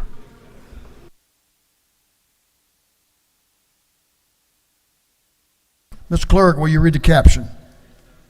House Bill 984 to be entitled an act to amend titles 25 and 33 of the Official Code of Georgia annotated relating to fire protection and safety and insurance, respectively, so as to update the practices of the Department of Insurance and the Office of the State Fire Commissioner. Representative Lumsden is recognized to explain the Senate substitute to House Bill 984. Mr. Speaker, members of the House, this is the bill we passed for the Department of Insurance bill. Had 3 sections to it primarily. The Senate has added one other request that the Insurance Commissioner's Office has had, and that deals with electronic communication. Section 4 provides for electronic delivery of health plan documents and other notices as a default, but it does also include an opt-out provision. That's the only change. That's the bill. The gentleman has no questions. Thank you. Yield the will. On the gentleman's motion that the House agree to the Senate substitute to House Bill 984, all those in favor will vote yes. Those opposed will vote no, and the clerk will unlock the machine.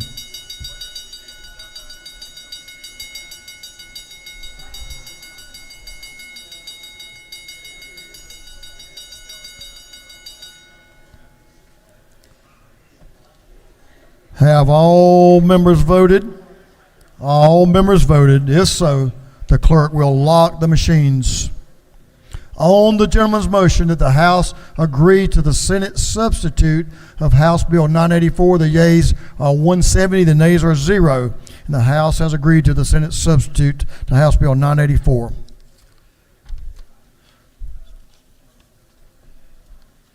Okay, members, let me give you a little heads up what our plan is. We've ordered some pizzas. They're going to be in the members' ante room for members only. They're scheduled to be here at 6. We hope they're a little bit early. So we'll we'll take a break when the pizzas come, and we'll have, for those of you who live in the country, we'll have supper, and for those of you who live in town, we'll have dinner with the pizzas. So choose your own poison there. So, but we'll just continue on with some additional actions, but that's our plan, and we will certainly be here working, so we encourage our friends on the other side of the building to continue working as well. So that's the plan, and that's what we'll do tonight. Chair recognizes, this is not a trick, Representative F. Strachan for a motion.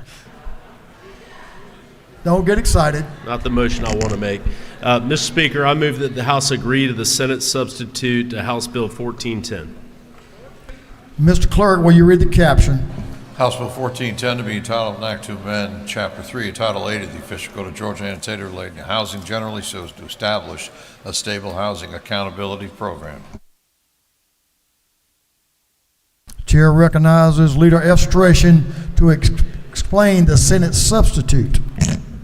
Thank you, Mr. Speaker. House Bill 1410 was the legislation to create the accountability program for the homeless. This program, as you recall, is completely voluntary, would allow for homeless individuals to enter into this program, and there'd be certain accountability standards that would have to be met. Local organizations would administer this. There'd be the opportunity for private funds as well as state funding that we appropriate, and this would be separate and apart from existing state housing trust fund monies that do have strings attached to it received from the federal government. The legislation has been very favorably received in committee, both in the House and Senate. There's been bipartisan support. I'm very proud of this body's work to advance this legislation to address homelessness. And the language that was changed in the Senate was all based upon my recommendations, meeting with the Department of Community Affairs and other partners to ensure that there would be perfect conformity with existing money that's received, that existing programs would not be impacted. We included some revised definitions and then also made clear in a separate sentence that only the money that is appropriated to the accountability program would be restricted for use based upon the measures that are included. Would ask for the body's favorable consideration and vote green on House Bill 1410. Gentleman has a question, if you'll take a question. Yes, sir, I'll Has yield. a couple of them, as a matter of fact. Representative Fry to your left has a question, Mr. Leader. Thank you, Mr. Speaker. Does the gentleman yield? Yes, sir.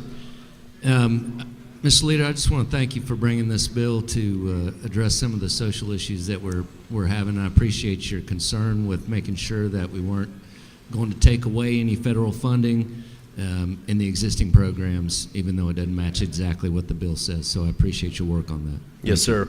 Well, I thank you, Representative, for your support and partnership working to get this measure passed. Will Burchett to your right has a question. Thank you, Mr. Speaker. Does the gentleman yield? Yes, sir. Are you sure? I think. Are you sure that you don't want to make another motion? I know that I want to make another motion, but maybe after this vote. So. Thank you for bringing the bill. Yes, sir. Thank you. Leader Beverly, he weighs. Mr. Speaker, You have no further questions, I will Mr. Leader. yield the well and ask for favorable consideration. Thank you.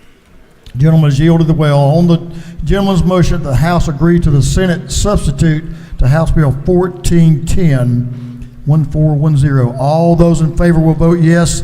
Those opposed will vote no. And the clerk will unlock the machines.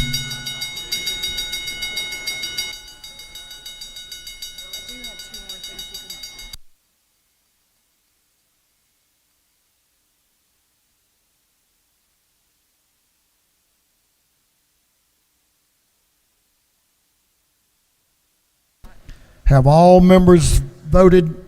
All members voted. If so, the clerk will lock the machines. On the gentleman's motion that the House agree to the Senate substitute on House Bill 1410, the yeas are 170, the nay is 1. The House has agreed to the Senate substitute to House Bill 1410.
Members, I'm going to take up a couple of motions, then we'll have some privileged resolutions, and then we'll break for dinner.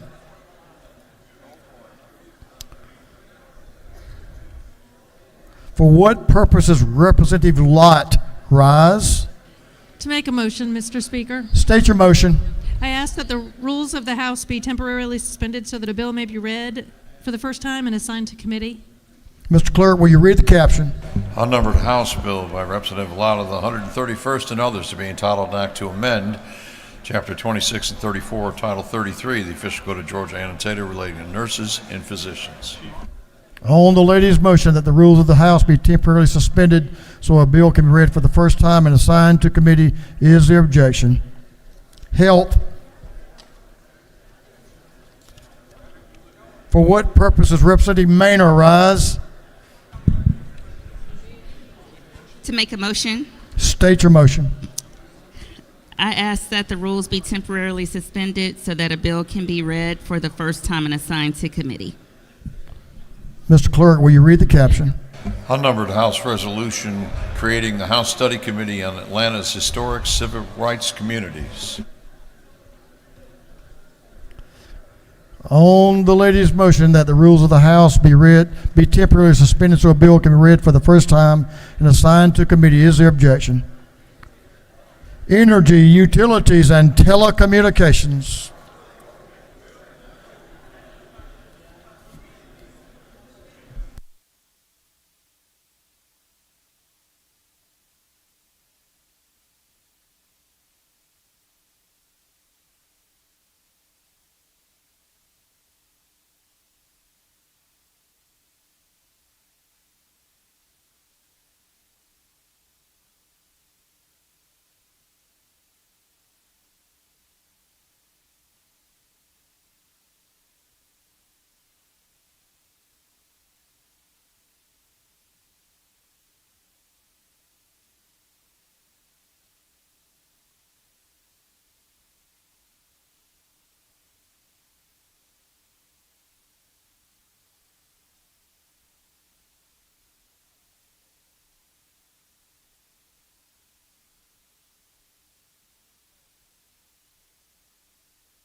No.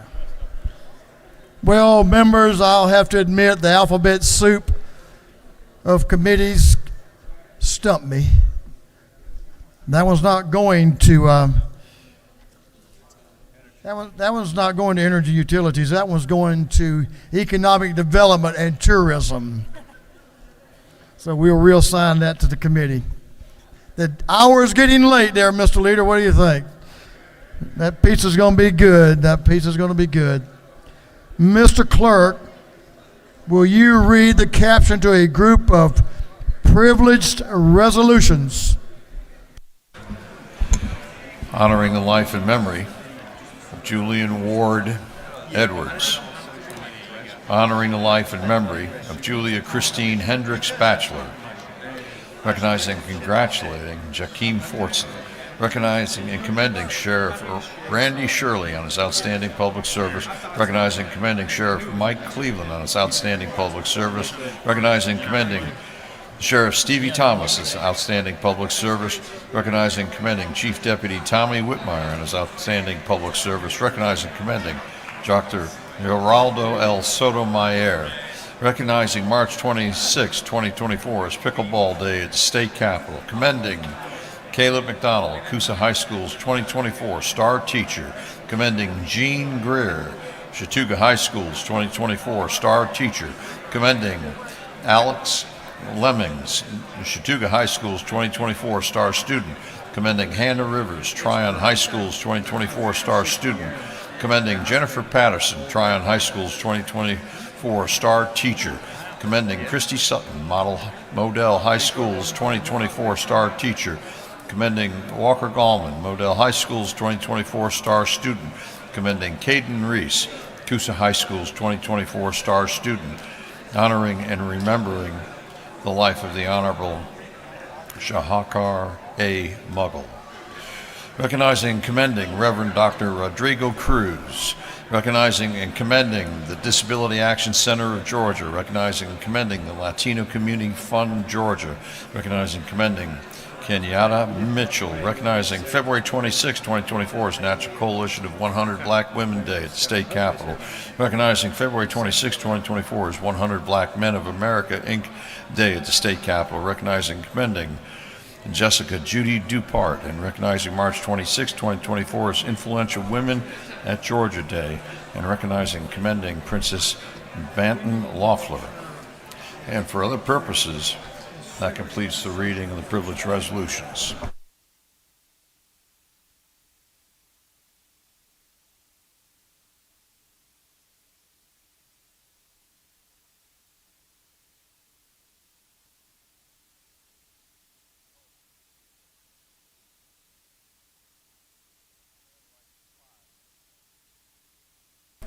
Is there any objection to adopting the privileged resolutions? Chair hears none. The resolutions are adopted. Okay, we're going to have some announcements at this time. Chairman Corbett, recognized for an announcement. Give the gentleman in the well your attention. Thank you, Mr. Speaker. The Rural Caucus will meet tomorrow. We'll have lunch. We're frying fish, cheese grits, coleslaw, baked beans, potato salad. Y'all come join us. What kind of oil are you going to use to fry those fish in? That would be peanut oil. Peanut oil, that's what I'm talking about. Good answer. Chairman Parsons, recognized for an announcement. Thank you, Speaker. Energy, Utilities, and Telecommunications is going to meet. Should be a pretty quick meeting, but we're going to meet as soon as we break here in 403 here in the Capitol. Chairman Knight has a proposition we need to take a look at. But if we get on up there, we can get out real quick. Thank you. Thank you, Speaker. Thank you, Mr. Chairman. Chairman Martin is recognized for an announcement.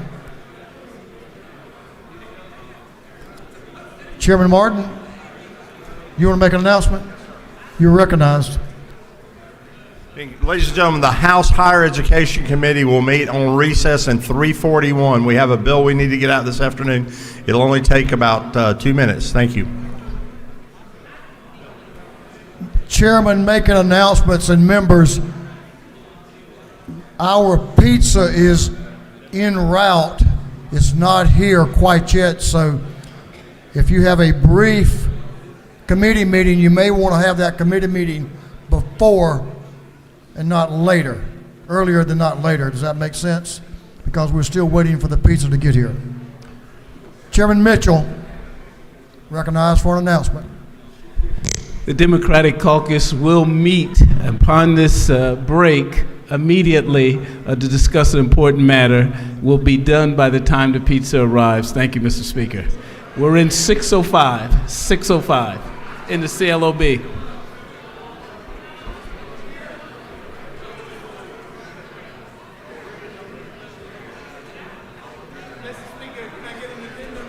I thought you may want to talk about that one again. All right, give the gentleman your attention. He wants to restate that one. We're going to meet in the Speaker's office. I got the water and coats. Come on down. Come see me in the anteroom before you leave, and by that time I will have a room assigned. Thank you, Mr. Speaker. Chairman Gunther, recognized for a motion, or announcement, I'm sorry. Thank you, Mr. Speaker. Judiciary will meet in 341 also for a very short meeting, and we'll be ready to eat dinner after that.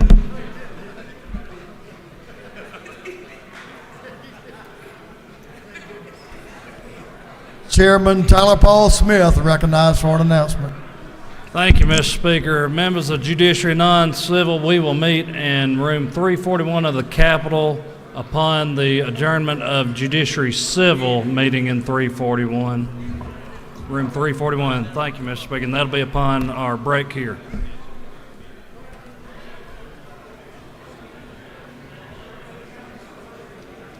Chairman of Rules, Chairman Parrish needs your attention. Chairman Parrish recognized for an announcement. Thank you, Mr. Speaker. Ladies and gentlemen, the Rules Committee will meet at 7:15. 7:15, 341. Thank you.